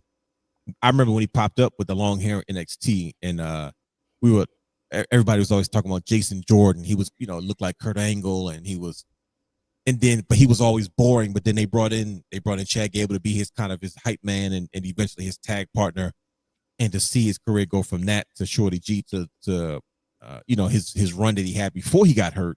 And then he does El Grande Americano, the original, and just everything about what he has done. I think it was a full circle moment for him. And I mean, Penta can do no wrong, but I think I mentioned this moment because we talked about Trick Williams losing. I mean, I think I'm almost 1,000,000% sure that Penta's going to be in this Money in the Bank ladder match coming up in New Orleans. So it's like, when y'all say, guys are losing titles to make room for something else, this is one of those moments as well. Another special moment is Chelsea Green. Come on, Chelsea say it right Green. Now. Chelsea Green. It's funny listening to what's her name? Alicia Taylor. Try to Alicia Fox. Wait, no, I said Alicia Taylor. You say Alicia Taylor. He tried to get you. Alicia Taylor do her she mixes it. She doesn't do what Samantha does, but she, she kind of has her own twist on it. But this was a pleasant surprise. She was not the favorite to win this match, obviously. And shout out to all the other women who got in the ring and did their thing. But it was obvious that when she had a chance to win this title, everybody lost their minds. And it shows you just how popular she really is. I told you the first time I discovered how good Chelsea Green really was is she was in TNA. She just got released. And she showed up in TNA during the pandemic era. And there was something going on in the ring, and she kind of got in the ring. She kind of had a Chelsea Green bone to pick with whoever's in there. Like, I have something to say. And I thought she was absolutely hilarious. And I was like, I never knew this side of her, because she was just kind of this dreamy, doll-looking, glittery vixen that was in WWE managed by Robert Stone. There was no real depth to who she was because we didn't know who she was. And but what I saw from her in TNA, I said, oh, she's really good. Like, she has these, her facial expressions. And for her to get back to this place, it's obviously interim, so that they're clearly telling you that when Rhea Ripley gets back, don't get comfortable because they keep saying she's the interim WWE champion. That's my beef. That's my beef with this. But go ahead. My bad. Let me sell you. No, this is good. I'm glad you said that because this is a great conversation. Let me sell you why I think why it's a good thing. At least for Chelsea Green, right? This is the perfect way to give everybody what they want when it comes to capitalizing on her popularity.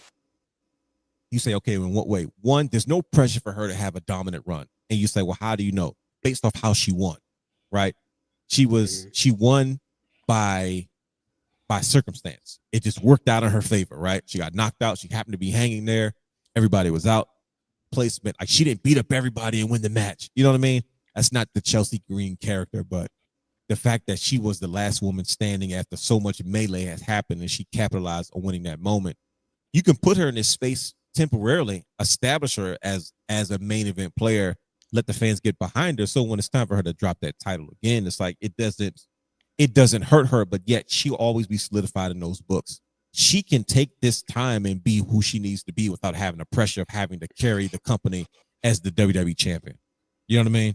So when she loses, that's the same thing as Sami Zayn. She's going to do the same thing. She's going to crash out in her own Chelsea Green way. Like, I'm supposed to be the champion, and then, you know, Rhea comes back or whatever happens, and now all of a sudden I got to relinquish it, and it's, you know what I mean? It only adds to the Chelsea Green character, and there's no pressure. And you're not going to look at her and say, oh, she was done dirty or she was a trick. You know, the same way we look at Kofi when he won his WWE championship, and there really wasn't much substance to it. It was just like Vince was just kind of giving us that moment.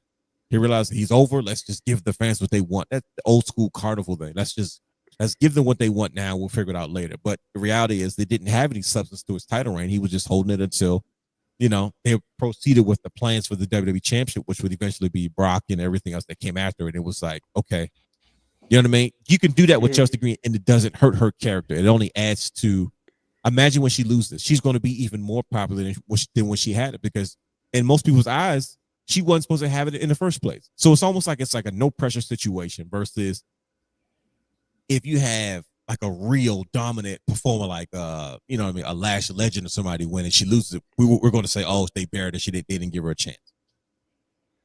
I understand you 100%, but my beef is, why couldn't it be just for the WWE World Women's Championship? Why did it have to be interim? Because she could have done all the things that you just said with that title, the actual title, not the interim championship, and it still would have made sense. Because all of the points that you made were spot on, and that's what I was going to go with it. I don't understand why Rhea why didn't she drop the title? Everybody else drops the title when they're injured. You know what I mean? I know we got to wait and just watch the story play out, but it just didn't make sense to me. Like, it kind of... It is awkward because we've never seen that before. Right. People can look at it as kind of like, oh, she's just a placeholder. Like, of course, they're not gonna not take her seriously because she's Chelsea Green, and that's just her character. Right. You know what I mean? Her character doesn't take a hit, even if she comes out here, if Rhea shows up tomorrow and wins and beats her and whatever, and they do whatever with the championship, it doesn't hurt her character because of the type of character she is. She is, right. Like you said, she's going to crash out a certain type of way, and she's going to keep herself over. So I'm like, all right, so what's the whole point of the interim part? Rhea could have just dropped the title. Chelsea could have been it. She could have kept it. She could have had a nice little reign. She didn't need a dominant reign. She didn't need any of that because of her character. So my whole beef is, it seems like, not my beef, but I hear people saying, because I had this discussion with a couple of fellas I was watching SummerSlam with. It was like, well, why does it seem like Rhea's getting this special treatment? You see what I'm saying? I guess, yeah. And it just doesn't make sense to me, because if she just dropped the title, you get the same outcome. Now it just looks like, all right, she's interim, she's just a placeholder. It's kind of downplayed. Some people could look at it that way. Yeah, she's not the real champion. I think it's very intentional. To what degree, we don't know. But this is the first time I've heard so much emphasis on interim. You know what I'm saying? Like, usually if somebody loses the title, like you said, they drop the title because they're done. It never, but they're specifically saying that she's the interim champ. She's the interim WWE Women's Champion. So I don't know. That's a good question. It does seem awkward. Like, what's the emphasis on this in particular? But I guess I don't know if it's going to play into the story. I don't know if they have a timeline of when Rhea is going to be available. And they're like, look, we're not going to switch up our plans. We're going to stick to it. Like, when Liv lost, and I don't know to what ability or where Rhea is as far as what happened where she couldn't defend the title or drop it in a certain type of way, or what the plans are when she comes back. So I don't know, but don't get me wrong. What you're saying is valid because there was an extra emphasis on it, and even afterwards they keep saying it. I was like, okay, so you're making a distinction that this is a temporary situation because, and it's probably going to lead to some type of shenanigan at some point. I see in the comments too. They said, real quick. They said, I see in the comments. He said it's a test run, but how many other times have you put a title on somebody, the real title on somebody, and it was somewhat of a test run? You see what I'm saying? I think that's the thing. You brought up favoritism, and it's like, I know shoot, non-shoot, whatever you want to call it. That was the whole thing with Jade and Rhea going into the story in WrestleMania. The thing I thought about when I looked at the card at the last minute, I said, wait a minute. It only makes sense for Chelsea Green to win. And here's why. It's either Chelsea Green or I didn't want to say Charlotte because you don't want to play with the number 15. If he wasn't so close and all that to Rick, you wouldn't go there. But I thought about it. I said it only makes sense because everybody else they would be having like a run, right? A Jade Cargill would be okay, her second run or whatever. With Chelsea, it's almost like playing the joke of WWE Unreal. Because what did she do? She dedicated to Michael Hayes. I told you guys that though. Remember that? And I was like, know this is going to play into something. There's no way in the world they just did that. Hey, she's meant to be the one to put the people over. She's not the world champion. And I was like, why did they zoom in on his face when he said that? Exactly. And I don't believe we're there yet with the women, personally, where you have women who I just honestly think all of them can win the world title at some point. Like you stepping stone. Yeah. But I say that to say, when I thought about it, I said, it only makes sense for Chelsea Green to win because of, like Brother Hugh kept saying, her character, right? Rhea could come back. She could be like, she could battle her back and forth. No, I'm the champ. You left, whatever. She could avoid the match because they're going to have a match. I can see that happen. Right. And then you could also go old school. And ladder match? WrestleMania 10? Belts and hang them up. Because if I'm not mistaken, I could be wrong, but I feel like Gorilla Monsoon kept calling Shawn Michaels, or maybe Jack Tunney kept calling Shawn Michaels the interim Intercontinental Champion. I know Razor won the title because Shawn was suspended, but I feel like they was using that language. I may be wrong though. I was 10. I mean 9. You got to do some digging and find out.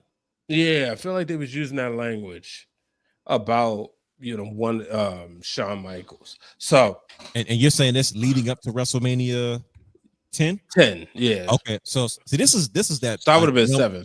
This is that realm investigation stuff because what I'm hearing you say, Brian H, is you're saying like you've heard this language before, but in hearing this language before, it led to we got to figure out who the real champion is with this. And we got the legendary WrestleMania 10 moment.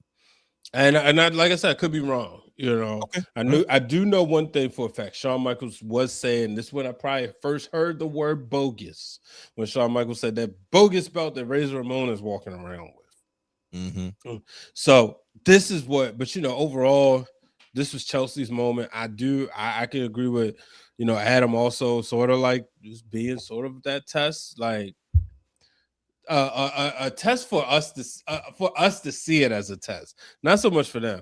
But like I said, back to like you said, realness. Everything that happened with Michael Hayes, this has all been a setup. We know what Unreal is. We saw the whole show booked. It's literally a show. SummerSlam. We was like, oh, yep. I think me and P was checking off things like this is going to be on Unreal. This is going to be on Unreal. This is going to be on Unreal. This is one of the moments that's going to be there. Of course, it's a follow-up because the backstage interaction. But you can see, and y'all know I've told y'all, like, Chelsea Green's probably like one of my favorite people to talk with. You could tell the reaction. Like, you see Charlotte up there. If you see somebody from a crowd angle, you can see Charlotte like happy. You can see they was like legit happy for her. Yeah, I saw that. Yeah. I mean, because anytime you create, especially with the women, anytime you can create somebody you can make money with, right? It's the old Hogan Macho Man. Hogan and Macho Man taught me that about the rest of the business. It's like for Macho Man to have the level of disdain he had towards Hogan, he always knew, hey man, this is a business, and when you need to make money, we can always go back to you versus me. 1 minute we love each other, next minute I hate you, or whatever reason. But at the end of the day, when it's time to do business, you know who those people are. So anytime I remember we talked about the 4 Horsewomen years ago, and then we were like, man, they needed, I think the women have done a better job of creating new main event players than the men. Is because I think I don't know what it is. It's just like, look at the 4 Horsewomen almost like an afterthought. And that's a good thing. It's because you developed other stars that people look forward to. I remember when Rhea and Bianca Belair were coming up.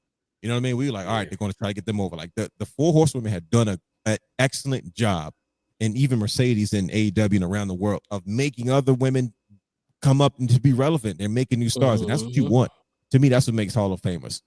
That's the Ric Flair effect. I think Ric Flair is probably the greatest to ever do it. And I don't know who's made more stars than Ric Flair, but these women are doing the same thing. And it probably felt the same way about Chelsea Green. They probably want to say, like, okay, let's see how fans respond to her. Let's see if they stick with it. Let's see if they really get behind her. Let's see if we can sell t-shirts. And if we can, then hey, maybe we should stick with this a little bit longer. I mean, we've seen that before. Who did that happen with? It happened with who was the guy after Seth Rollins got hurt? Seth Rollins had a run. He gets hurt. You're talking like then Roman. Now, when it was probably then Triple H. Probably Roman. Then it was Shane. Yeah. It was how'd it go? Rollins had the long run. Roman wins the tournament. Sheamus wins. Roman beats him. I think they went with Roman after that. Then Triple H, yeah. Then Roman again. So Roman was pretty much the guy that was coming up behind it. Yeah, but Ambrose had probably the longest run because Roman lost it to Rollins fairly quickly. Remember, they all three was champion one night. Me. How about we'll get to Roman because I was like, how about that shot he took at? I don't think that was a shot. I can't wait to talk about that. Let's wrap up so we can get to that point because we got to talk about the main event of the show: Roman Reigns, Seth Rollins, the end of an era, the closing of a chapter. Which I didn't realize that's what was going on. I told you I was not prepared for this. I did not like that close yet. All right, let's talk about it. Let's just get to it. We had Dominik Mysterio and Danhausen doing what Danhausen does best, entertaining the people. Yeah, lowest cage match rating ever. Come on now. That was just dumb. Like, you don't understand professional wrestling if you don't have a match like that. It was right. Like what are you saying, bro? Yeah. Like, it's kids in the audience. Like, it was fun. I was like, bro, it was fun. And then you had El Torito coming. Like, who wants to see a little person get their come up and so on? Someone like JD McDonough. Like, I don't. Jonathan's favorite wrestler. Bro, it was crazy. It was. Shout out to JD having his Oba Femi moment. Bro, what? He was dominating the mini house. He was. He was slamming and tossing him and choke slam. I said, "When's the last time he choke slammed anybody?" But I love.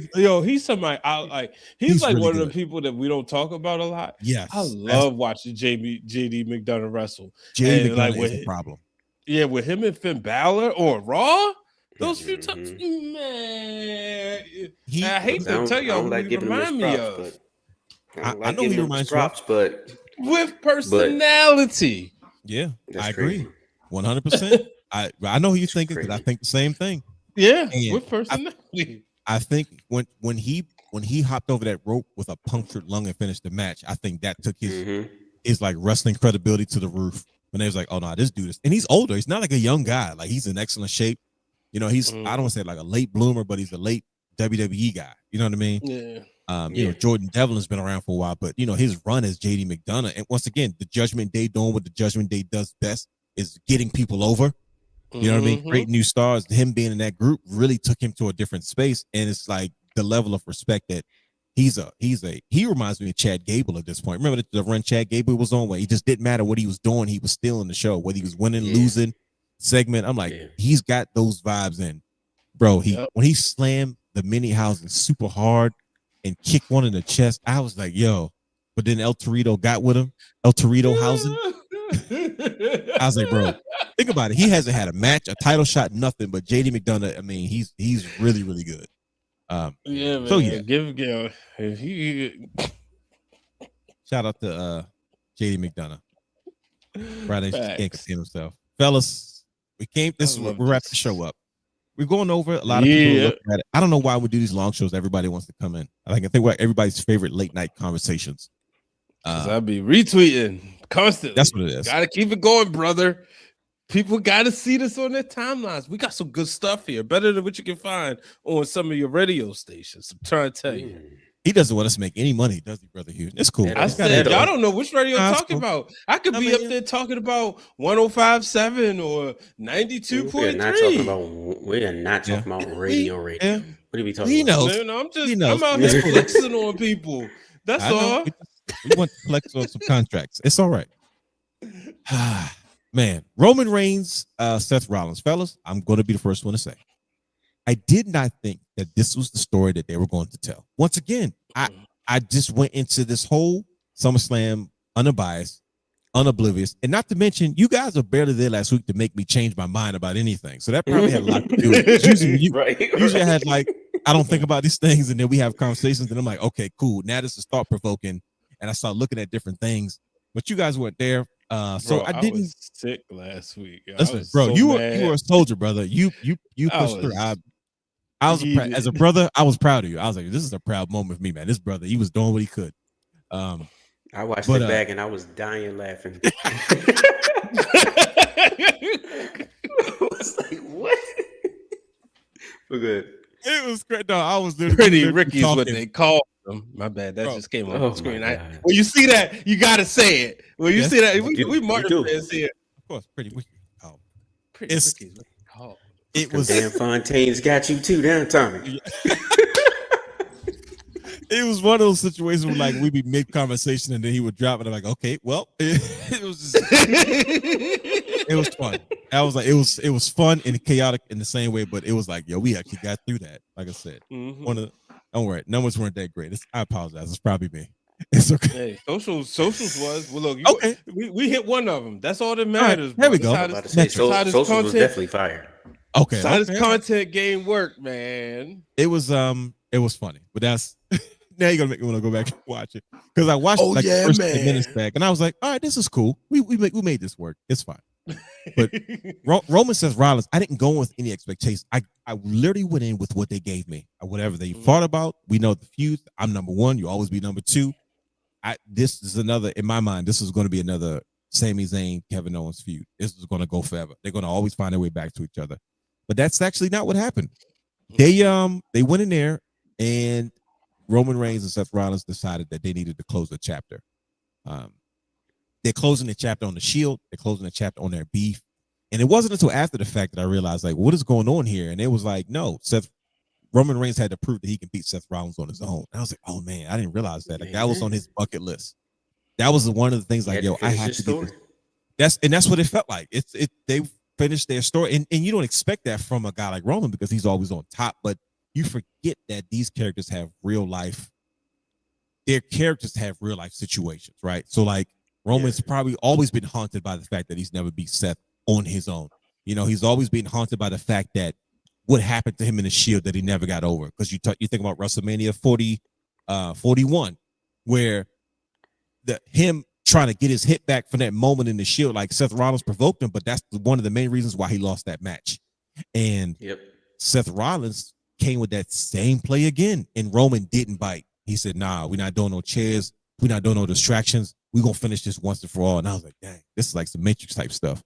And he's like, nah, we're going to end this today the right way, me and you in this ring. And I mean, it was a masterpiece. It started off so slow. So anytime a match starts off super slow, you know it's about to be like, okay, they're about to take us on this ride. Which is why I got a question to you, Brian. Did you say this SummerSlam didn't take you on a ride? You didn't go on a ride for this match or the Kevin Owens moments in this night too? No, he said tonight. Okay, all right, fair enough. I went on the ride night too. Okay, all right. So night one wasn't. It was just night two though. It was night one it was good, but this like both this of them. One. I got it. All right, so out of the two. Ooh. See, I don't know. I just night both two years. Night two took me on a ride. Yeah, I don't believe SummerSlam should be 2 nights, but I will say both years they delivered on both nights. I agree. I didn't see that happening. I'm telling you, I didn't go with any real expectations for this.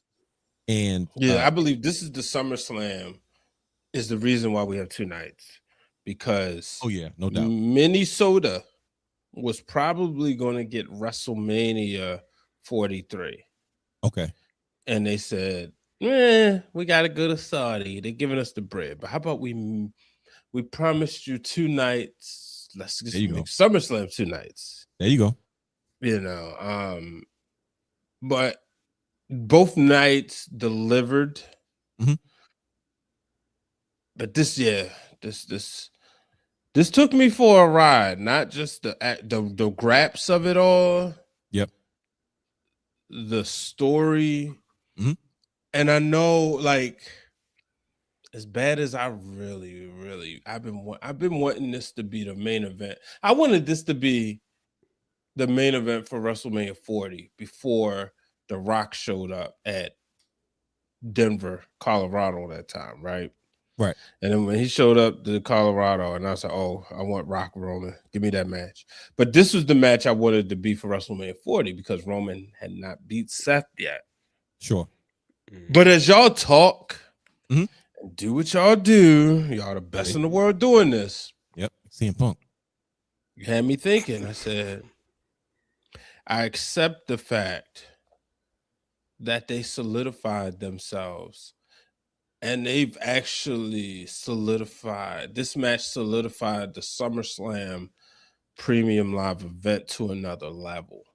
I agree 1,000% with that one, brother. I'm because see, like, all right, Bret Hart and Davey Boy Smith, that was lightning in a bottle. As great as that main event was, it only worked because it was in Wembley. You don't put that match as the main event in East Meadows, New Jersey. Question, real quick. Could that have worked in the Sky Dome in Canada? Not at all. Really? Okay. I'm intrigued. Unless Davey was in Bret's position and Bret was in Davey's position. So if Davey loses and Bret goes over, you think it'll work in Sky Dome? But Bret also has to they have to be in this different positions too. Like Bret has to be the one that you're trying to make. They was trying to make Davey that night into Bret's Stole show. Yeah, Davey's that was supposed to be Davey Boy stepping stone into the main event. Also to transition him fully out of the British Bulldogs. Yes, that's true. Because you got the same way. Yep. People got to take in context the timing of what that was looking like as far as the British. We grew up with the British Bulldog, but most people, especially during that time period, who was attending those shows, knew him as the British Bulldog. You on fire right now, Brian. Yeah. Add history to this that the people need to know. Go ahead, continue. So that's what that was supposed to do, right? But then just to rattle off a couple of SummerSlam main events for y'all. You think about, like, one, Hogan, his matches was always like tag team matches, unless he was going against Earthquake, and in that case, he wasn't the main event. It was Warrior and Rick Rude, right? But you had like Austin and Undertaker. You had Rock and Triple H you had Rock, Triple H, and Kurt Angle. You had John Cena, AJ Styles, John Cena, Edge. Like, these matches were good, but they wasn't necessarily strong enough to be your WrestleMania main events. So it's like kind of like a settlement, right? Sure. I can see CM Punk and Seth Rollins could have done this, right? CM Punk and Seth Rollins, if it was an actual straight up main event, it could have did what, but that was a cash in. This one says we're giving you a WrestleMania main event and we're putting it on SummerSlam because now we're elevating SummerSlam. Now, maybe that wasn't even WWE's idea. Maybe what that is, in all honesty, that is a lesson and a breakdown from the Wrestling Realm University that everybody else will catch on as we have this conversation. I would say so. You know what I mean? But that's what it really boils down to, that they really gave us a match, but they elevated and justified. Now it's like, to the Brian H's of the world that said, why does this need to be 2 main events? Because we just gave you a WrestleMania. So now you have officially have 2 WrestleMania. So when, like, my good friend Flobo Boy says SummerSlam his favorite pay-per-view, he doesn't sound off or crazy, because now after 35 plus years, it's really solidified that now you saying it right. You saying it right. Yeah, because SummerSlam is equivocated and is really the WrestleMania of the summer. Nah, you saying it right, Brian. You get Aaron for that. Because also the thing is, this wasn't a rematch. Because I was thinking there have been some matches, but they were always rematches, a la Lesnar. Yep. The SummerSlam rematch type thing. Yeah.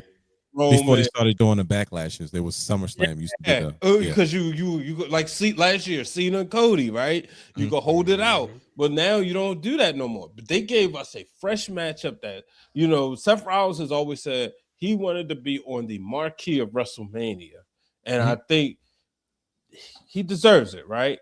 Sure, the workhorse. But we know in order to get there, he was going to need some little Roman. He was going to need to be there with Roman. But now he can say, look, I was on the marquee of SummerSlam, but I also elevated SummerSlam. Yeah, and I think that's important, because when you talk about you were critical of him not elevating, you know, superstars, and you caught a little heat from the community, but to me, it almost seems like it was on purpose. Like what you said kind of played into what we saw. Is Seth Rollins now is always going to find his place in history. And this is just, to me, how you manage a product with 2 megastars, where like one doesn't have to slight the other. You know what I mean? Yeah. It's because both of them are going to be always connected at the hip. And this moment will live forever in wrestling lore, especially the stories they were telling, him wearing all black up to this point to wearing all white and having the shield stuff. And even, you know, Roman even wearing some of his black and gold stuff. That's, I don't know if it was on purpose or just what he's wearing at the time, but I'm like, man, it reminds me of, it reminds me, to me, like it was him like almost shedding an old skin. You know what I mean? But no, I think that was well put. Brother Hugh, the drama. Was it enough drama in this match for you as far as Roman Reigns and Seth Rollins? Because we got a pre-match with all the talking and all the conversations. And then after that, we get the match itself, which was art in motion. And after that, we get the drama of what happened afterwards. I'm going to tell you, I didn't see that part coming. After the match, Roman just sat there and he just looked. They both sat in the corners like Raven's flock style. And he's looked at each other like, and Roman was just like, yo, we done with this, bro. Like, seriously. Like, we're going to end up killing each other. It reminded me, it had the same sentiment of Drew McIntyre and CM Punk. Like, look, we're both going to end up hurting ourselves if we don't get this out of our system. It's best that we figure this out and we move on. And that's kind of the vibe that I got. And I didn't see that coming. Was the drama high enough for you? Did it take you on that dramatic roller coaster that as wrestling fans we've always been clamoring for, especially in these things, the go home match? Anytime you got, I want to say both of them, but we're just going to stick with Roman Reigns right now. Okay. Anytime you have Roman Reigns in a match like this, you're going to expect some drama. Yes. Major drama. He does it with his movements. Yes. It's very slow, methodical. His psychology, the emotion, the facial expressions. He's going to give you that drama. He's going to play off the crowd. He's going to make that next person, his dance partner, or whoever else he's in the ring with, he's going to bring out the best in them, right? Then you add Seth Rollins, who's as equally as good at that. So by far, yes, we're definitely going to get some cinema. That's what they call it, right? Definitely We definitely going to get a story. We're going to feel every emotion from every part of that story. Yes. Going back from way back in the day when they debuted as the Shield together. You're going to feel everything building up to this moment. You know, and like you said, they were both sitting in the corner, and it got up. Roman, they were just looking at each other. Roman was just like, "Look, man, like you said, let's squash this beef." Yeah, he got up. Please, my dumb butt. You know, I said something crazy. He got up and was just like, "Fist me." Rollins just came back and was like, "Look, bro, all right, whatever, let's go." But it was a beautiful ending to a story. You know what I mean? I don't know if they come back to this later on down the line, but you can revisit it always. Oh, you can always revisit it. Yeah. Yeah, but it's not something that a lot of people want to see anymore. No. And I think imagine how many exactly. No, go ahead. Imagine I was about to say, imagine how many times we already saw it. Roman got his lick back, like we said, and I said this from the jump. When Roman first came back, they're going to tell a major story for Roman. Roman is going to be different. He's going to be able to finish his stories, right? Forget the bloodline thing, because that was sinister Roman. Right. He didn't do anything on his own. Yeah. The bloodline storyline right now seems kind of dry because Roman is doing everything by himself. Yeah. You heard that, Brian H? I take that back because I saw Monday night. I mean, hey, it is what it is. But like up to now, the bloodline storyline's been kind of dry because Roman said, "Look, we're the bloodline. We're all equal right now. Y'all do whatever. I'm gonna still call the plays. I'm just not gonna be as strict, you know. But I'm gonna step in when I need to." He's getting irritated. He's getting irritated. Hey, this is what y'all wanted, right? Y'all want to be equals? You can't lose. Absolutely, absolutely. But when it comes to me and my battles, no, you stay out the way. You saw what they told him about LA Knight? Yeah. He said, "Look, LA Knight came out, talked that smack. I got him. Don't worry about it. Y'all handle this other business. Y'all had your chance." Yep. Right? Little cousin. So this is the story that we're telling now. This is your real tribal chief. This is the greatest superstar of the modern era right now, right? Of all time. Hey, there you go. Whatever. There it is. You can make an argument for it. I'm not even going to. Arguably. Of all time. I see what you did there. Yeah, me too. Me too.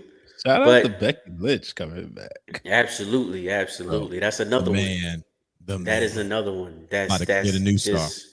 Elite performances. She's what? She's crazy. But yeah, once you get into those waters with those type of people, your Seth Rollins, your Becky Lynch's, your Roman Reigns, man, you're gonna get some elite stuff. You know, straight drama, straight storytelling. They're gonna hit you in your feels. Of course. Monday was that day, bro. Bro, what?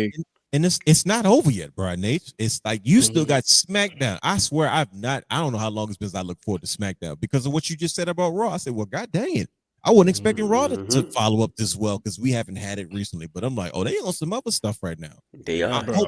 I hope this is not just seasonal. Hope they just keep the same energy going, just moving forward. Like this is the new standard. Yo. But when LA Knight said this mess, my bad. I don't want to mess up your rundown. Oh, hey. LA Knight. No, because I didn't know if you was going there yet. You are going to be so upset. It's because LA Knight, the elevation of LA Knight is about to really, really happen. It's because him working with Roman, he's got Roman's attention.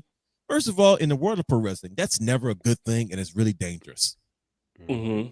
I pray that he keeps up. That's all I'm saying, because this might be a make or break moment for him personally.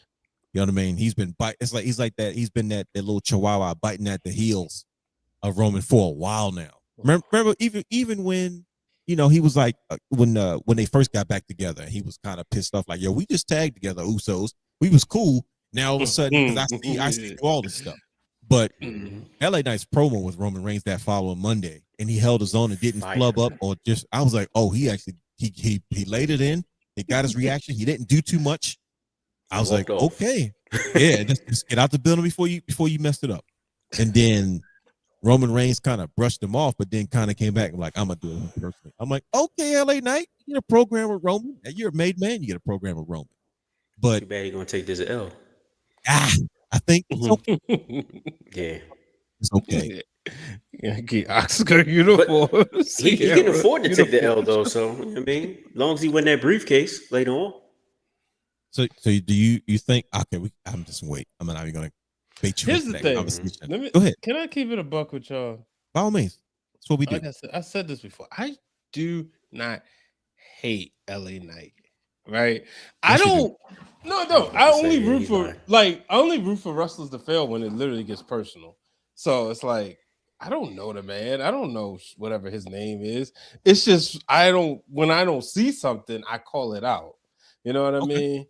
So, and what that's did what you say? I don't see why everybody loves him so much. But I am also mature enough in my wrestling fandom to say something is not for me, right? Who have we seen that like that before? I hope I didn't cut you off as far as the rest of your thought process. Is there more there? Okay. No, I'm just saying, like, if he's elevated, I'm for it because it's going to make wrestling better. But right now, while he's flubbing up, he's not no more. But he gonna get these jokes. Now, when Roman said Walmart watch, I thought that was hilarious. What did he do? He said, I'm gonna take my Walmart watch and my Walmart briefcase, luggage, and I'm going such and such. And I thought, that's hilarious. Because he actually took what was given and flipped it. Now, and he was all in the Usos and Jacob's face. And I was like, finally, when I saw Roman on the show twice, I said, finally, they listening. Because I've been saying this bloodline story been boring because Roman been showing up once, then disappeared. And leaving. He said, look, Solo should be on my hip. This dude out here running ramp shot. He running, doing whatever he want to do.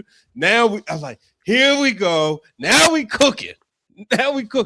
Now, I just didn't see it at LA Knight. I still don't yet, but he still got time. I don't see him as a champion. I can't see this man walking around with the world title, making that lady hungry, her kids hungry. On that did a whole video about him, which is definitely gonna play in his favor because there's a lot of people coming to his defense for that because he was 45 minutes late for a meet and greet. I'm like, man, he probably had another obligation. That's what happens. You gotta pack snacks for your kids. I'm sorry, I can't even defend. I'm not even gonna go against LA Knight on that one. You just sound like a bad mama. Starving your kids. What are you talking about? You know what I mean? It's terrible. Like, she was probably a TikTok model, but it was good. Oh wow! No, because she was glowed up, dolled up. She was fine. Okay. So she looked. I was like, oh shit, content creator. She was on another agenda, But I mean, he's just I mean, he's not my guy. I don't see him being a world champion. LA Knight. Go ahead, Bud. Go ahead. It's rebuttal. We'll see. LA Knight to you is the same way that Jeff Hardy is to Brother Hugh. And just he's the biggest star in 2009. He said that was his worst year. Look, the thing about Jeff, I get Jeff Hardy. But he's a marketing, like he's great for marketing. 100%. No, I'm talking about in the ring. His rings, he was garbage as a single star. It was the same format. Like, okay, let me get beat up the whole match and then come and hit the swanton and I'm done. All right. Wow. Okay. So I just wasn't WWE run. See, it's the same thing. Like he was the biggest star in that era, but it's just the same classic match. Name a classic match from Jeff Hardy. Match he had with Edge and Triple H. The ladder match he had with him and CM Punk. The match he had with him and without a ladder. Without a ladder. The regular match he had with his brother Matthew. That was I don't know. I think a ladder was in that one too, though. That was the you know what I mean? Like, what are we talking about? They had back-to-back good matches. All right, the stretcher match was, it's I get it. I challenge people to come out their mouth and say, give me a Jeff Hardy classic singles match. Bro, it was without a ladder. Was the Undertaker? Well, no, that was that a ladder? I didn't. I had a ladder in it. I didn't. It had a ladder in it. What are we talking about, man? Come on. Okay. I think all these classic matches had ladders in them. Well, he had better matches than the Dudley Boys. See, he's looking for a fight now. They had nothing to do with the situation. Right. He just took the whole bullet and just boom. He just Team 3D. You know what I mean? Cool. Now, real quick. So is LA Knight this generation's Ken Shamrock? No, come on now. No. Cut it out. Totally he's DDP. He's Diamond Dallas He's Page. literally DDP. He is a people's champion. I'm saying right, you know, right place, wrong time. Anytime there's Roman and CM Punk in the WWE, it's always wrong time. I need to see. Here's the thing, right? I just told you I could easily see Kevin Owens be a WWE champion. Okay. If even with all these guys on my roster, right? Mm-hmm. If I gotta have two champions, I can see Roman and this one because that's just how it's gonna be, right? Okay. For now, I'm not putting LA Knight over Sami Zayn, Drew McIntyre, Gunther, Kevin Owens. I feel like there's CM Punk. Here's the problem. Randy Orton or you naming Cody. So let me ask you this, and don't lose your thought, brother Hugh. You're naming all former world champions. Can you name anybody that's new that has not had a world championship run that you can? Because it's like you're excluded. Like so, this if you say okay, I give where you're going. You see what I'm saying? So like to me, like anybody, like if there's a new world champion to be made, if there's anybody that would have a shot, not saying that he does, like he's the closest thing you're gonna get. Like yo, this dude could be a world. I don't see him carrying the company. I don't see him having a long title reign, but just kind of having it. But in similar regard to Sammy, having it just for a little bit for the sake of having it to establish you as a main event guy. You know, similar to Finn. You know what I mean? No disrespect. You know, where like guys was like you're not meant to be the guy in the company, but it's just we're establishing you. He's very mankindish. You know, Mick Foley-ish. You know, you have it. That's it. Enough to establish you as a main event player. I'm gonna give you one reason. I'm gonna be nice. I got one. I'll give you to him. I said fine. And one reason. Can you name anybody else besides him that's not a former world champion that has a chance to say? And we're not talking about down the line. We're talking about like in the next couple or whatever. In that case, with momentum right now, we're probably not right. There's only one other person you know who that is. Femi. Absolutely. Yeah, but the only reason, here's what I'll say. The only reason why I'll say one reason I'll give LA Knight credit. One small thing. Go ahead. His kids' fans will want to dress like him for Halloween. That's the best you came up with? His kids' fans want to dress like him for Halloween? That's a big deal. Oh my gosh. They're gonna want to put on them lights, the lights, the glasses, and they're gonna want to put on a little vest and they're gonna walk around. Yeah, that's a big deal.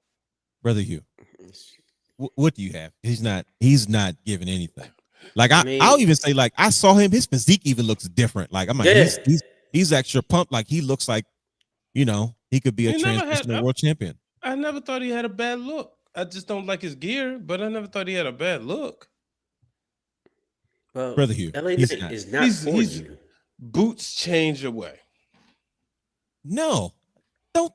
I like the boots. Hold on, what? Ew. He did wear tennis shoes on. He wore Jordans, I believe. No, his boots look like he designs them after his favorite Jordans. So that's why they look like they always resemble. No, it's not horrible. It's a homage. The 12s? Yes. You got problems. You know I love the 12s, but not on some wrestling boots. No, they look really good. Whatever. It's I don't know what he's those. talking about. Right. Go ahead, Brother Hugh, because he's hating on Jordan 12 boots. Man, I see nothing wrong with LA Knight. To be honest, LA Knight is not for you. Yeah, look at the way he's marketed. Real talk. He's not marketed for a person like you. So of course you wouldn't get it. You wouldn't get it. Like he's a kid star. You know, he's a star for the younger people, for the casuals. He's a live event guy. You know what I mean? Mm-hmm. Yeah, go ahead. No, go ahead. I'm agreeing with you. Like I was just gonna say, if you got a casual who's watching wrestling or that just happens to turn on wrestling and you hear LA Knight talk, if that casual You know what I'm saying? 9 times out of 10, they probably watched something back in the day during the Attitude Era. And what's the main thing that they say? Comparing him, they compare him to The Rock. They compare him to Stone Cold. See me rocking Austin. You come in nowadays and you hear him talking on the mic. That's the first thing that's gonna snap in your brain. Like, oh, snap! He sounds like Rock. He sounds like Austin. So now I'm invested. He has the little vest. Austin had the vest. Ugly, you know what I mean?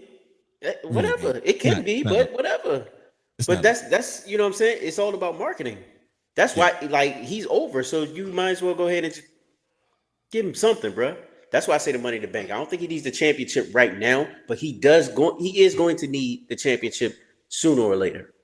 Do y'all think he's hurt if he don't win the Money in the Bank? Mind you, people wanted LA Knight should have won the one that Damian Priest won, which was 2023. That's probably the one he should have won, to be honest with you. Yeah. But I feel like if he doesn't win it this time, the fans are going to be butt sore. I don't know what you do with him.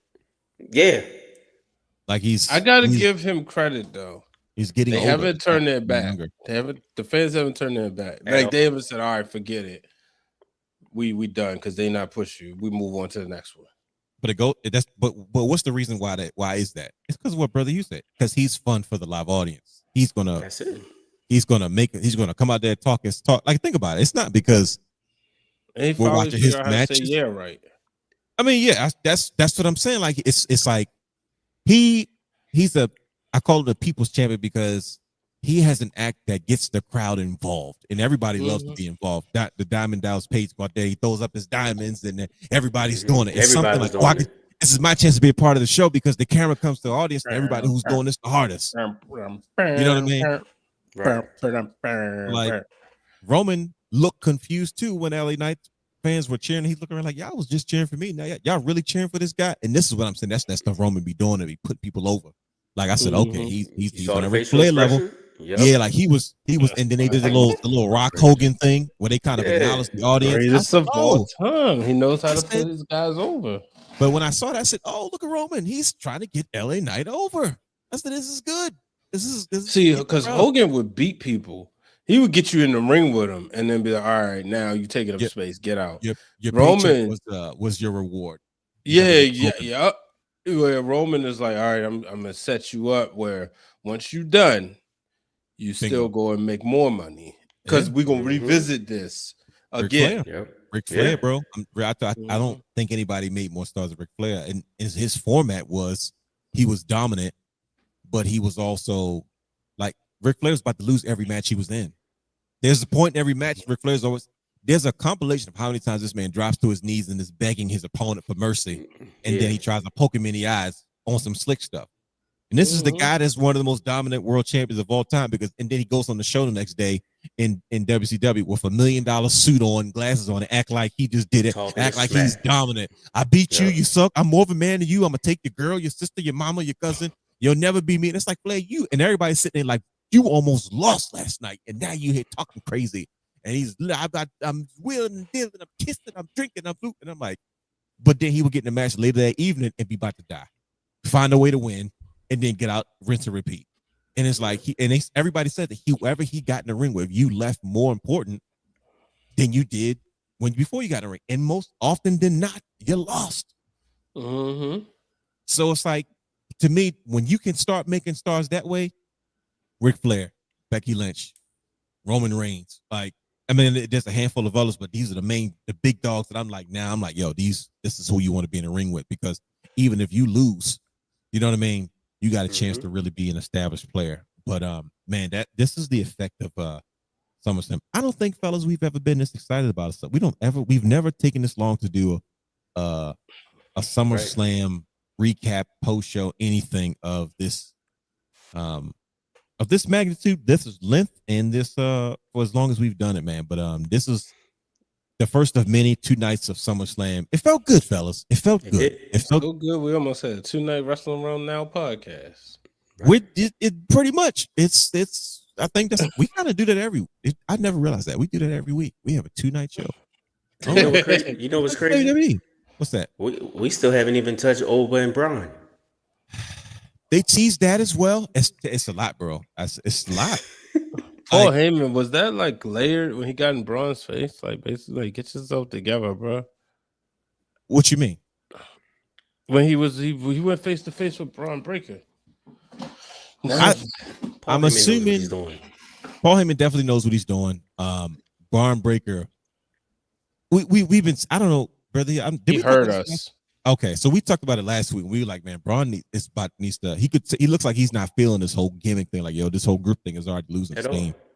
It was like that's what started the Seth conversation 3 weeks ago. There it is. Yeah, absolutely. I knew it was something, and everybody's kind of like, yo, Braun's starting to getting back to being Braun, and he's like, you know, even him talking crazy to Paul Heyman, like, yeah, you seen Oba Femi? Oh, I thought y'all are best friends now, and Paul Heyman's kind of like, now you dragging on me after I had to be the bigger man because my man's pretty much relented and said, yo, we done.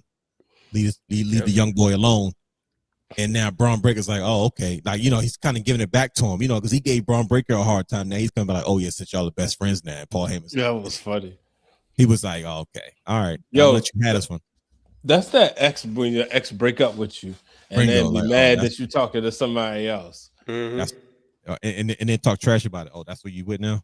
I guess you don't mind downgrading or something, slick out the mouth or something. Right. You like, you trying to leave it alone. Like, I'm not even trying to. Yeah.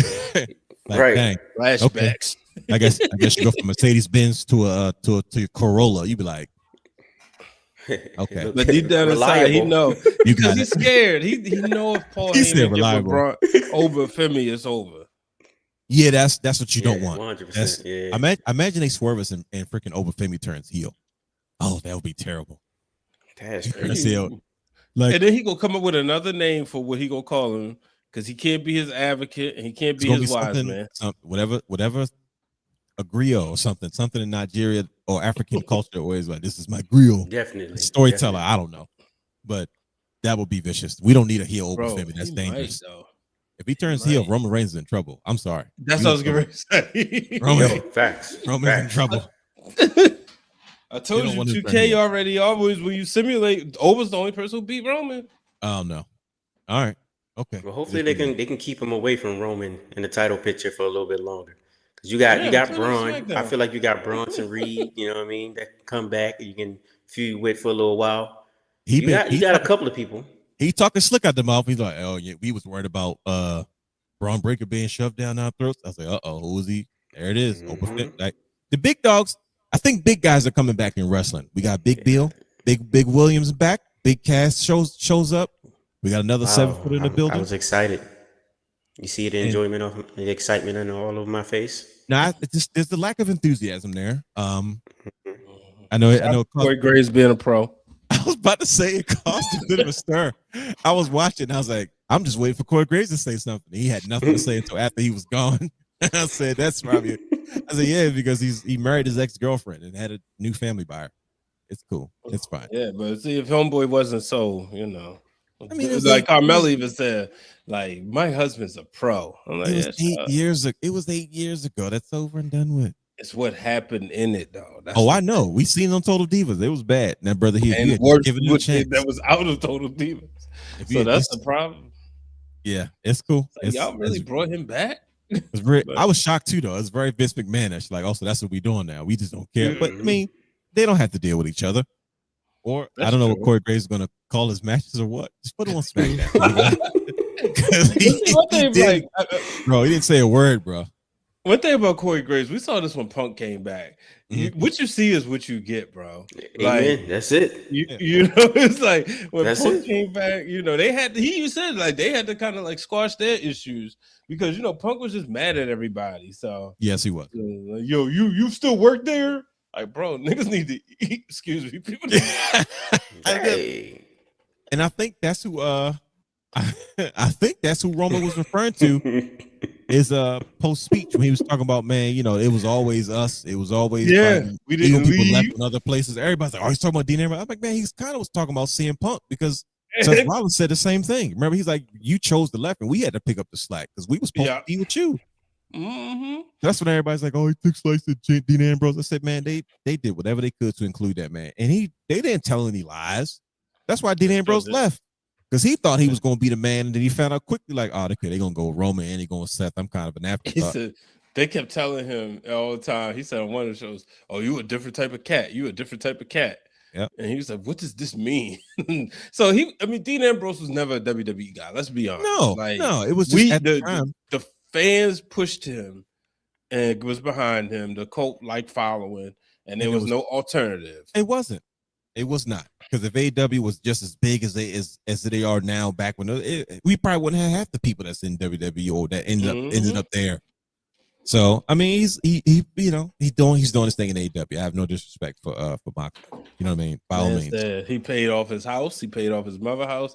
I'm like, hey, I love it. Love that for you. Right. And he's a top star. He's one of the pillars of AEW. You know what I mean? Mr. Reliable. Yep. Yeah, and who wants to come back and play second and third fiddle to Seth Rollins and Roman Reigns, because they kind of solidified, like, yo, this is it. They're the new old heads. Like, they're in their prime now. Like, these are not the young guys anymore. Like, think about how long these guys have been at the top.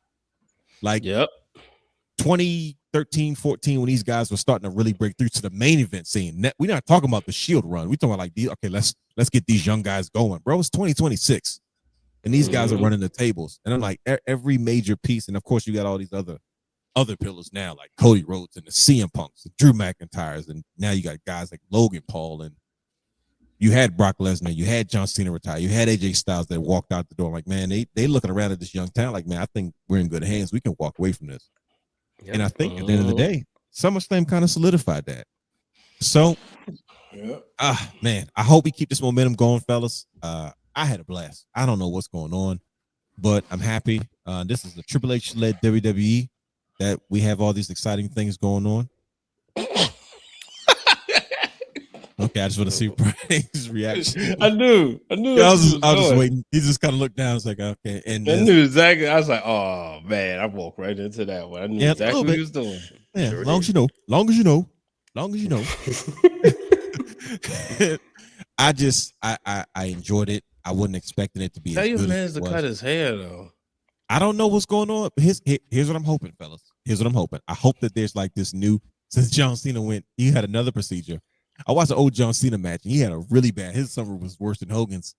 Yeah, it was. And I'm talking about and then when he got the procedure the first time done, it looked good compared to the sunroof. You kept putting his hair. It go like this every 5 seconds of the match. Right. And then he wanted the knife again. Like, nah, I need another procedure. Like 20 hours under the knife to get his hair restored. I hope that everybody embraces this. So like if Triple H is doing it, I'm like, okay, because that just means at some point, please, Shawn Michaels, stop this old man Shawn Michaels stuff. I am so jealous that he has lost his hair and Marty Jannetty has a full head of hair. I was like, no, it's not fair. Like he has a full set of gray hair. I said, Marty Jannetty's got a full head of gray. Like, Shawn Michaels, where's your hair at? He should have never cut his hair for that movie he did. He knew once he cut it, it wasn't going to grow back. There you go. Now I got to ask you. You had to bring up Marty Jannetty. Yes. So I got to ask. Go ahead. I kind of know the answer. Long as you know. Did you watch Dark Side? Bro, it was everywhere and I couldn't do it. It was everywhere. I was like, the crazy part is I almost watched it because I was like, I'm not a Marty Jannetty guy, but I grew up on the Rockers, like the back end of it. And then I remember, you got to remember, I'm a Saturday morning WWF guy. So like, the Rockers, Marty Jannetty and Al Snow were on there a lot. always. Well, true. But I was actually talking about this week's because it was. I missed that one. It was about. What was this week's? Renegades. It was the Renegades, right? Yeah. Oh, and Marty Jannetty was in that one. The Ultimate Warrior guy. I seen an Arn Anderson clip. Yo, did you see the clip, Brother Hugh? Where Arn Anderson is like, we just got the quote of the year. I'm not repeating it. We were trying to find out where he was from. You found out he was a dancer, slinging. Yo, and it's like, you feel like, bro. The one thing I'll say about this. Shout out to mental health because wrestling is in just a totally different place. And I promise I'm not trying to make fun of that man because unfortunately what he did to himself. But people contribute to that. And that's what people don't realize. A lot of stuff. But like in his case, like they publicly, like, when they realized this wasn't working, Jimmy Hart wiped the face paint off of him and said, "You're not him, you're Rick." And he just like belittled this man on TV, but he was still there a while. People like Renegade didn't just go away. Like, he was TV champion. They tried, it just wasn't working. No. But the stuff they was doing to him, like when they realized this wasn't working, they would never do today. Like, they're not going to publicly. You remember like that time of Invader after he lost, and this was clearly the end of his opportunity. He said, "I'm just a POS," and he just said that out loud on the broadcast. It was like, yo, to Japan I go. Yeah, these dudes be going through it. Like, I'm glad that we have these conversations and actually like thanks for Triple H, Stephanie. By the way. Yeah. But I'm glad, and Tony Khan, we have these conversations better Tony Khan is than we did before because it's important, man. But yeah, it was crazy. I'm glad that the Big Boss Man was good, but so was Renegade, especially when like I vividly remember it was like I forgot what their pre-show was before their pay-per-views. It might have been like a main event, but me and my sister, and here's a throwback, my cousin Bear's younger sister. She was name drop. Yeah, for whatever reason, she was at the house that day, and we was watching it, and it was like Hogan has a special surprise, and we was like, "That's the Ultimate Warrior." I was like, "Wait a minute, is it?" Nope. And then she thought the same thing, bro. Like, she's like 4. She's like, "That is Ultimate Warrior. That is Ultimate Warrior." And no, dear, he wasn't. It's not. But it's not. That dude, he was unfortunately just because he looked like him. And I didn't even know they actually worked together on the Indies. They had like a run, like a spot or two on the Indies one time. Wow. I almost watched the Big Boss Man Dark Side. I just can't do it, bro. I can't do it. My heart can't take it. Is like there needs to be, there's a sector. So it's always funny. Dark Side, one line you're gonna always get. He could have been the next Hulk Hogan, right? Oh, jeez. There's always that line. Mm-hmm. Then there's always he was such a nice guy. Yep. Better than his persona. And you can actually make a list of like Dark Side, but people who were really nice guys like John Tenta, Big Boss Man, it's probably some more. Where it's like their story isn't as dark. Sure. But the ending or what the business was dark. How about to say the industry did them dirty? Yeah. I grew up on Big Boss Man. Like when I say he was a staple in my house, I'm talking about like from start to finish. Even when he came Talbot County, Georgia, the hard time. I'm telling you, bro. Big Boss Man and Nails. I just, like I said, I don't remember. Go ahead. 92. That was like one of the first feuds. That's that wasn't a main event feud. I remember and I remember Boss Man said, because shout out to the kid RC. We keep in contact on Facebook. He used to live 2 doors down, and we would go outside and play. And he would say, "On my wrestling," because we was both imitating. He says, "I ain't messing with you, you piece of trash." That's what Boss Man said to Nails, and Nails, those things like stick in your head. And I remember RC got in trouble for saying it too many times because we was just imitating what we saw on television. But that was leading into the 90. Was that the 92 SummerSlam? I think or maybe it was the 93. It had to be. I think so. It was 92, wasn't it? I think I could have swore it was 92. I could be wrong. I remember vividly like seeing him in the magazine. Like this is when I was convinced that pro wrestling was absolutely real. It's because after the match that he had with Nails, there's this picture of Big Boss Man literally backstage, beat up, like he has an ice pack on his face, like purple. He's like bandaged up, and I was like, "Dang, Nails got him real good." I didn't see the match, but apparently he must have did Boss Man dirty because he was just. Now, mind you, as I'm older now, it's probably how he just looked after the match in general, him getting treatment. But as a kid, it was highlighted in the WWF magazine, and I was like, "Dang, what the heck happened to Boss Man?" He like, man, and it was literally the next article was about Nails, and I was like, "Oh, this dude, the jailbird, got to him, or whatever." Of course that's how I got my recaps. You would see the pictures in the match. So context, they probably put all the most crazy looking, the picture of Boss Man with the nice sticking nails in his mouth. But I was like, yo, this is intense. Mind you, I'm 4. So, I know you guys were like 17 and 12, something like that, but that's crazy. That's wow. Wild. That's wild. That's hey man. But I mean, so that's why I almost watched. I was like, man, should I watch? I said, nope, I'm not taking. I'm gonna watch it, and it's gonna take a dark turn. I'm gonna be pissed. Like I should have never watched this. But and then not to mention, they also with that whole thing with Boss Man and Nails, you know, they even went and had like a Survivor Series match. But the thing about Nails is you find out more about him. I'm not sure if he's featured, but he testified actually on behalf of Vince McMahon while calling him a POS on this on the stand. The steroids trial? Yeah, because you know they got an episode on steroid trial. Yeah. See, I'm not watching. Hey, I watched straight. Well, you watched some, I guess.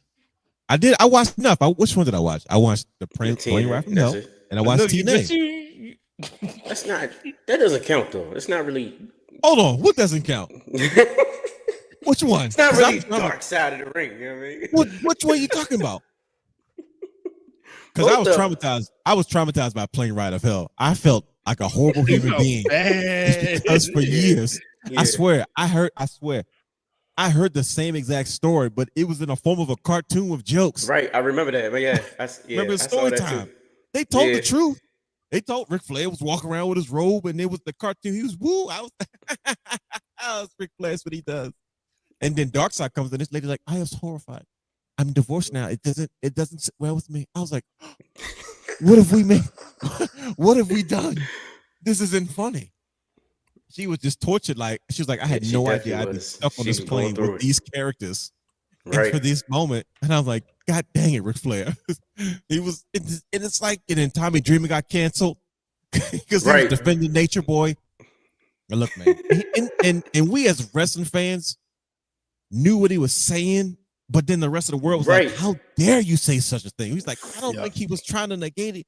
He was just trying to say, look, man, this is kind of what Ric Flair's done. This is what he does. No. Tommy Dreamer was definitely negated where he said, well, she ain't saying nothing. Yeah, see, I don't remember. Is that what he said? Oh, bro, I didn't watch that episode. Like, I just probably seen every dark side. He tried to imply, like, maybe, you know what I mean? Like, as if, like, why is she trying to make a big deal out of it? Like, she was trying to extort Ric Flair a little bit. Yeah, that's when I had an issue with Dreamer. Yeah, because you saw the look on that woman's face. It was like, oh, no, man, leave her alone. Yeah. She's clearly not okay, bro. Like, this is a little insensitive. Give her a hug. I think, that's the feeling I felt like Tommy Dreamer probably never saw her interview until after the show and was probably like, I probably should I'm canceling all my bookings. I'm going to go backstage in TNA because he probably, you know what I'm saying? Like, he probably was just talking. But then when you see her interviews, I'm like, dang, bro, this is like 20 something years later. And she's still mortified by this. This event traumatized her. And I'm like, what thing? Yeah. So I'm not watching Darkseid. Y'all can keep it. No, you gotta watch some of them, bro. Come on, soft. Negro Butcher. Bro, I don't Samoa Joe. I don't care. SAWFT. Yep, all of that. I don't even care about that. Bro, I seen that. What's that one? The UWF? No, I'm definitely not watching that. You kidding me? I seen those tapes from back in the day. Ain't nothing positive about to come from that episode, bro. You ever see them? They the most violent looking tapes at Suncoast, bro. Ain't nothing positive coming from UWF. Dark Side of the Ring. Is UWF already talking to, bro? Collisions in Korea. Dead. Yo, they was really about to hold them hostage over there, bro. I hate when they freaking advertise like what's coming up this season. They're like Daphne. I'm like, God, no. Why are we talking about these things? There's two of them I don't watch again. Daphne and Grizzly bad Smith. when you say that. Yeah. When you say you're not watching it, I know it's Daphne's too close to home. And Grizzly Smith. Yeah. Blizz was not okay after that Daphne one. He was not fine. Yeah, not at all. Like, he was on it. Like, let's call and check on that man, make sure he's okay. Yeah, I remember that day, unfortunately, vividly. This man just pulled the brush out and brushed his. Okay, he definitely did though. I don't think he thinks that the show's not over. Right, we're going longer than we've ever gone. I ain't gonna lie. I've been talking because I'm like, we're gonna push this 3-hour mark. We're gonna pay per view, baby. I mean, we definitely on some PLA time. I don't mind it because usually he's trying to get out of here like 30 minutes. Like, nah. We burn the midnight oil. Now we into the next day. I don't get no sleep anyway, so it doesn't bother me. But I will say one last one. The Montreal screw job. I watched that one. Did I watch that? Hold on. Did I watch that one? I don't think you did. Yes. If you watched it, you know what Jim Ross and Vince Russo. All right, hold on. Let me close my eyes and take myself back here. Okay. Because I swear I feel like I watched, because Jim Ross is in quite a few of them. Not Jim Ross. I'm sorry, Jim Cornette. Jim Cornette. Yeah. See, Jim Cornette's like in all of them though. Right. He's the face of it. Okay. Like, he makes it funny though. I'm sorry. He does. That's what I'm saying. And it's only 2 episodes that I remember him actually having tears.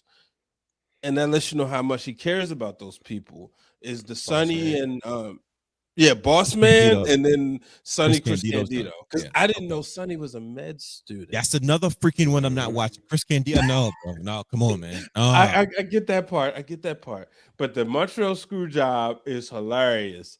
Because remember when we did the episode, and you was like, he wants credit for that because he was like, that's my idea. That was his idea. I did. All right, New Jack. What? You're not saying stuff. Classic. No, because New Jack's is like literally like, I think it's like it came out. If brother, who correct me if I'm wrong, did it come out like 2 or 3 months before he died? I believe so. Yes. I saw clips of his stuff, and I didn't know he died. And I was like, oh, he's doing okay for himself, because New Jack was wild, bro. Then I was like, oh my goodness, he died. That man was crazy, bro. He's the first person I ever saw use a stapler in ECW. Like, and I was like, bro, what is going on right now? Like, he really would. He's the first person. It was ECW on TNN. I don't know what the match was. I just seen this black dude with like cut up fringy t-shirt, like Macho Man, like I used to wear, because that's how I used to make my Macho Man shirts. I used to cut old t-shirts, cut up fringes. He comes out with the freaking Aunt Jemima Tupac freaking bandana tied around his front of his head. First of all, got ridges in his head like Abdul the Butcher, so you know he been blading and sliced up. He had a trash can with a stapler, a kendo stick. He came out there with a vacuum cleaner one time, and I'm like, yo, what am I watching? This man tried to kill folk. Bro, and he took out a freaking stapler, and like the hands, that's the first time I've ever seen somebody try to staple somebody's head up. And I was like, yo, what is going on with this dude? It's New Jack. So I'm goddamn definitely not watching his dark side. We need to do light side of the ring. Let's talk about positive, because all this negativity don't fit my soul. Doink the clown. That's another one, bro. Yeah, no, not watching no Matt Bourne Doink the clown. Y'all saying this is good. What is wrong with y'all? I was like, oh, this is good. We're exposed to this trauma.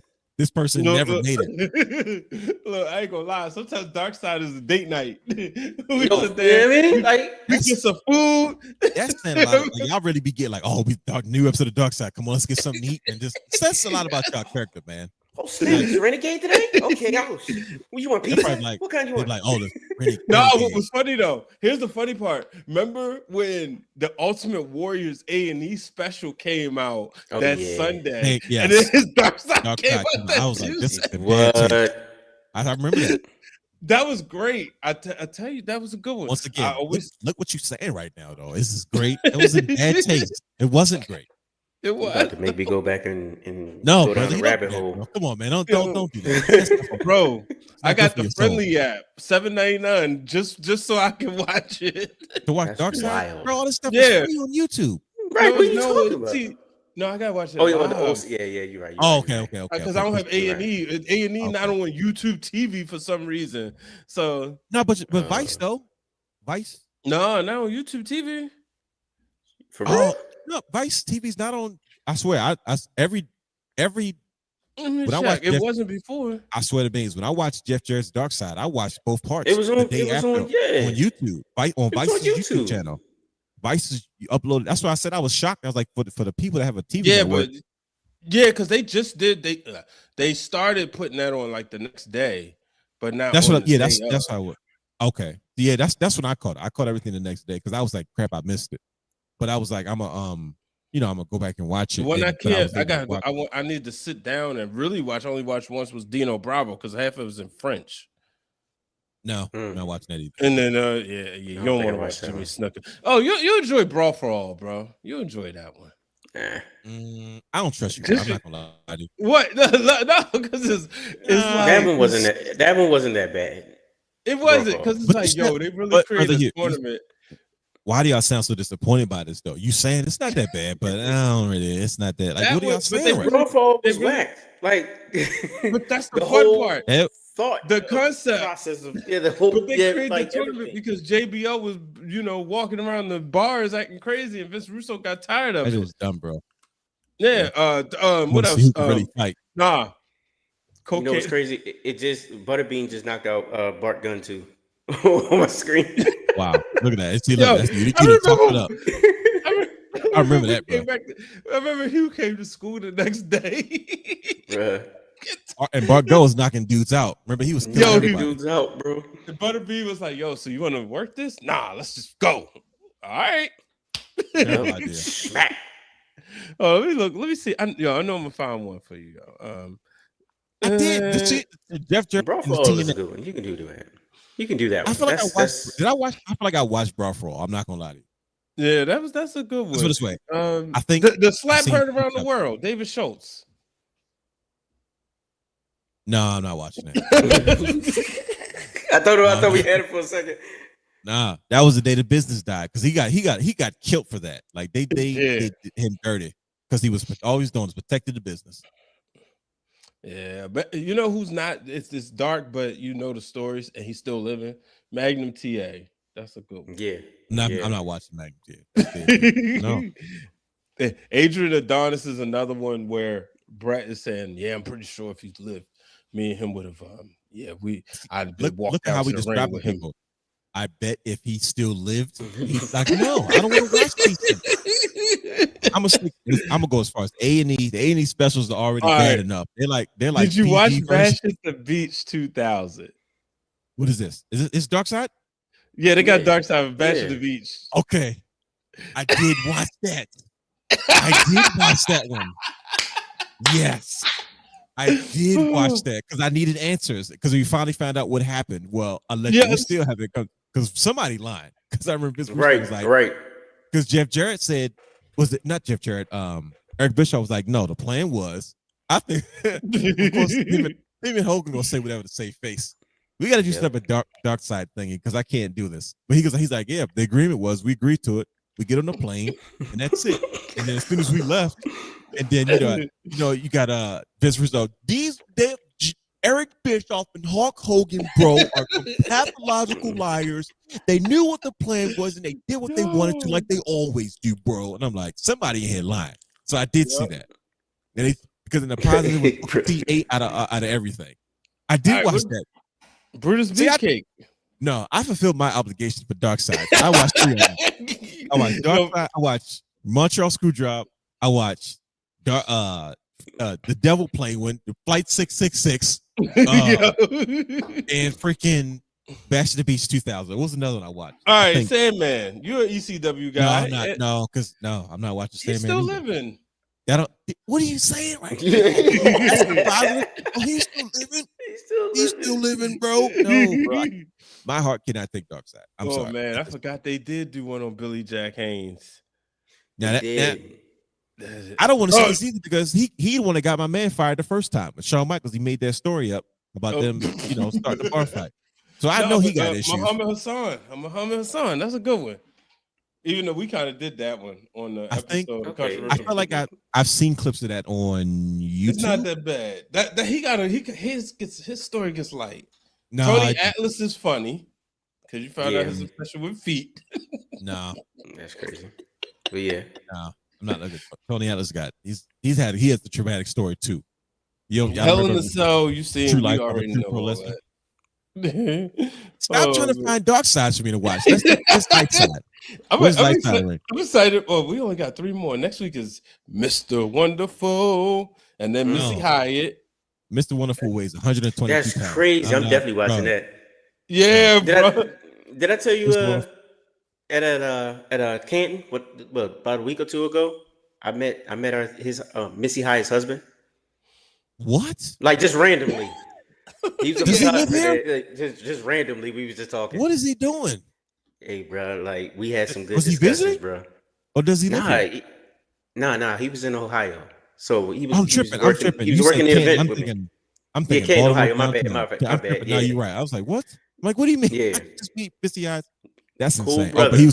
he was working the Cool show. brother. He was working, but Okay. cool brother, and he got to rapping about this, that, whatever. It was just random, and I was like, oh, okay, all right. I'm definitely not watching Dark Side because what you said based on you rap, I'm definitely not watching that either. So you can, I don't care what y'all talking about. I'm not watching it. I'm gonna pitch AD. Can we do light side of the ring? Let's talk about all the positive things that happen to people in the industry. The people that survived the business and are thriving today. Like Dwayne The Rock Johnson. He's done okay. Stone Cold Steve Austin. That's funny. Like light side of the ring, all this dark side of the ring. Like, nah, bro. Stop being dark. The ring is already dark enough as it is. All right, guys. I think everybody's done listening to us. It's cool. We're tired of these boys. Now we kind of literally had like three shows in one because they had a little dark side thing. But like I said before we got into this propaganda of dark side of the ring, SummerSlam was excellent. Excited to be a pro wrestling fan. All the feels, all these great moments. We pray that the momentum continues, and we look forward to Friday Night SmackDown, probably the first time in a long time.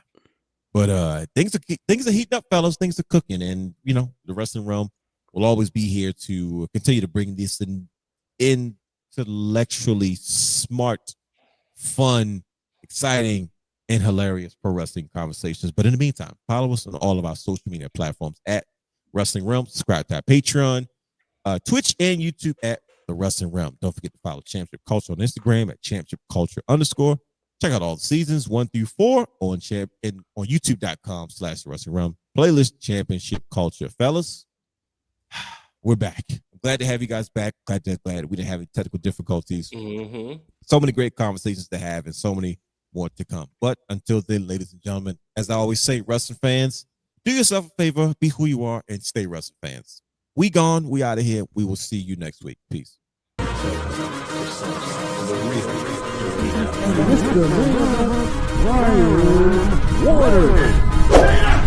Houston, we have a problem. For all exclusive shows and bonus material, subscribe to our Patreon channel at patreon.com/thewrestling_realm.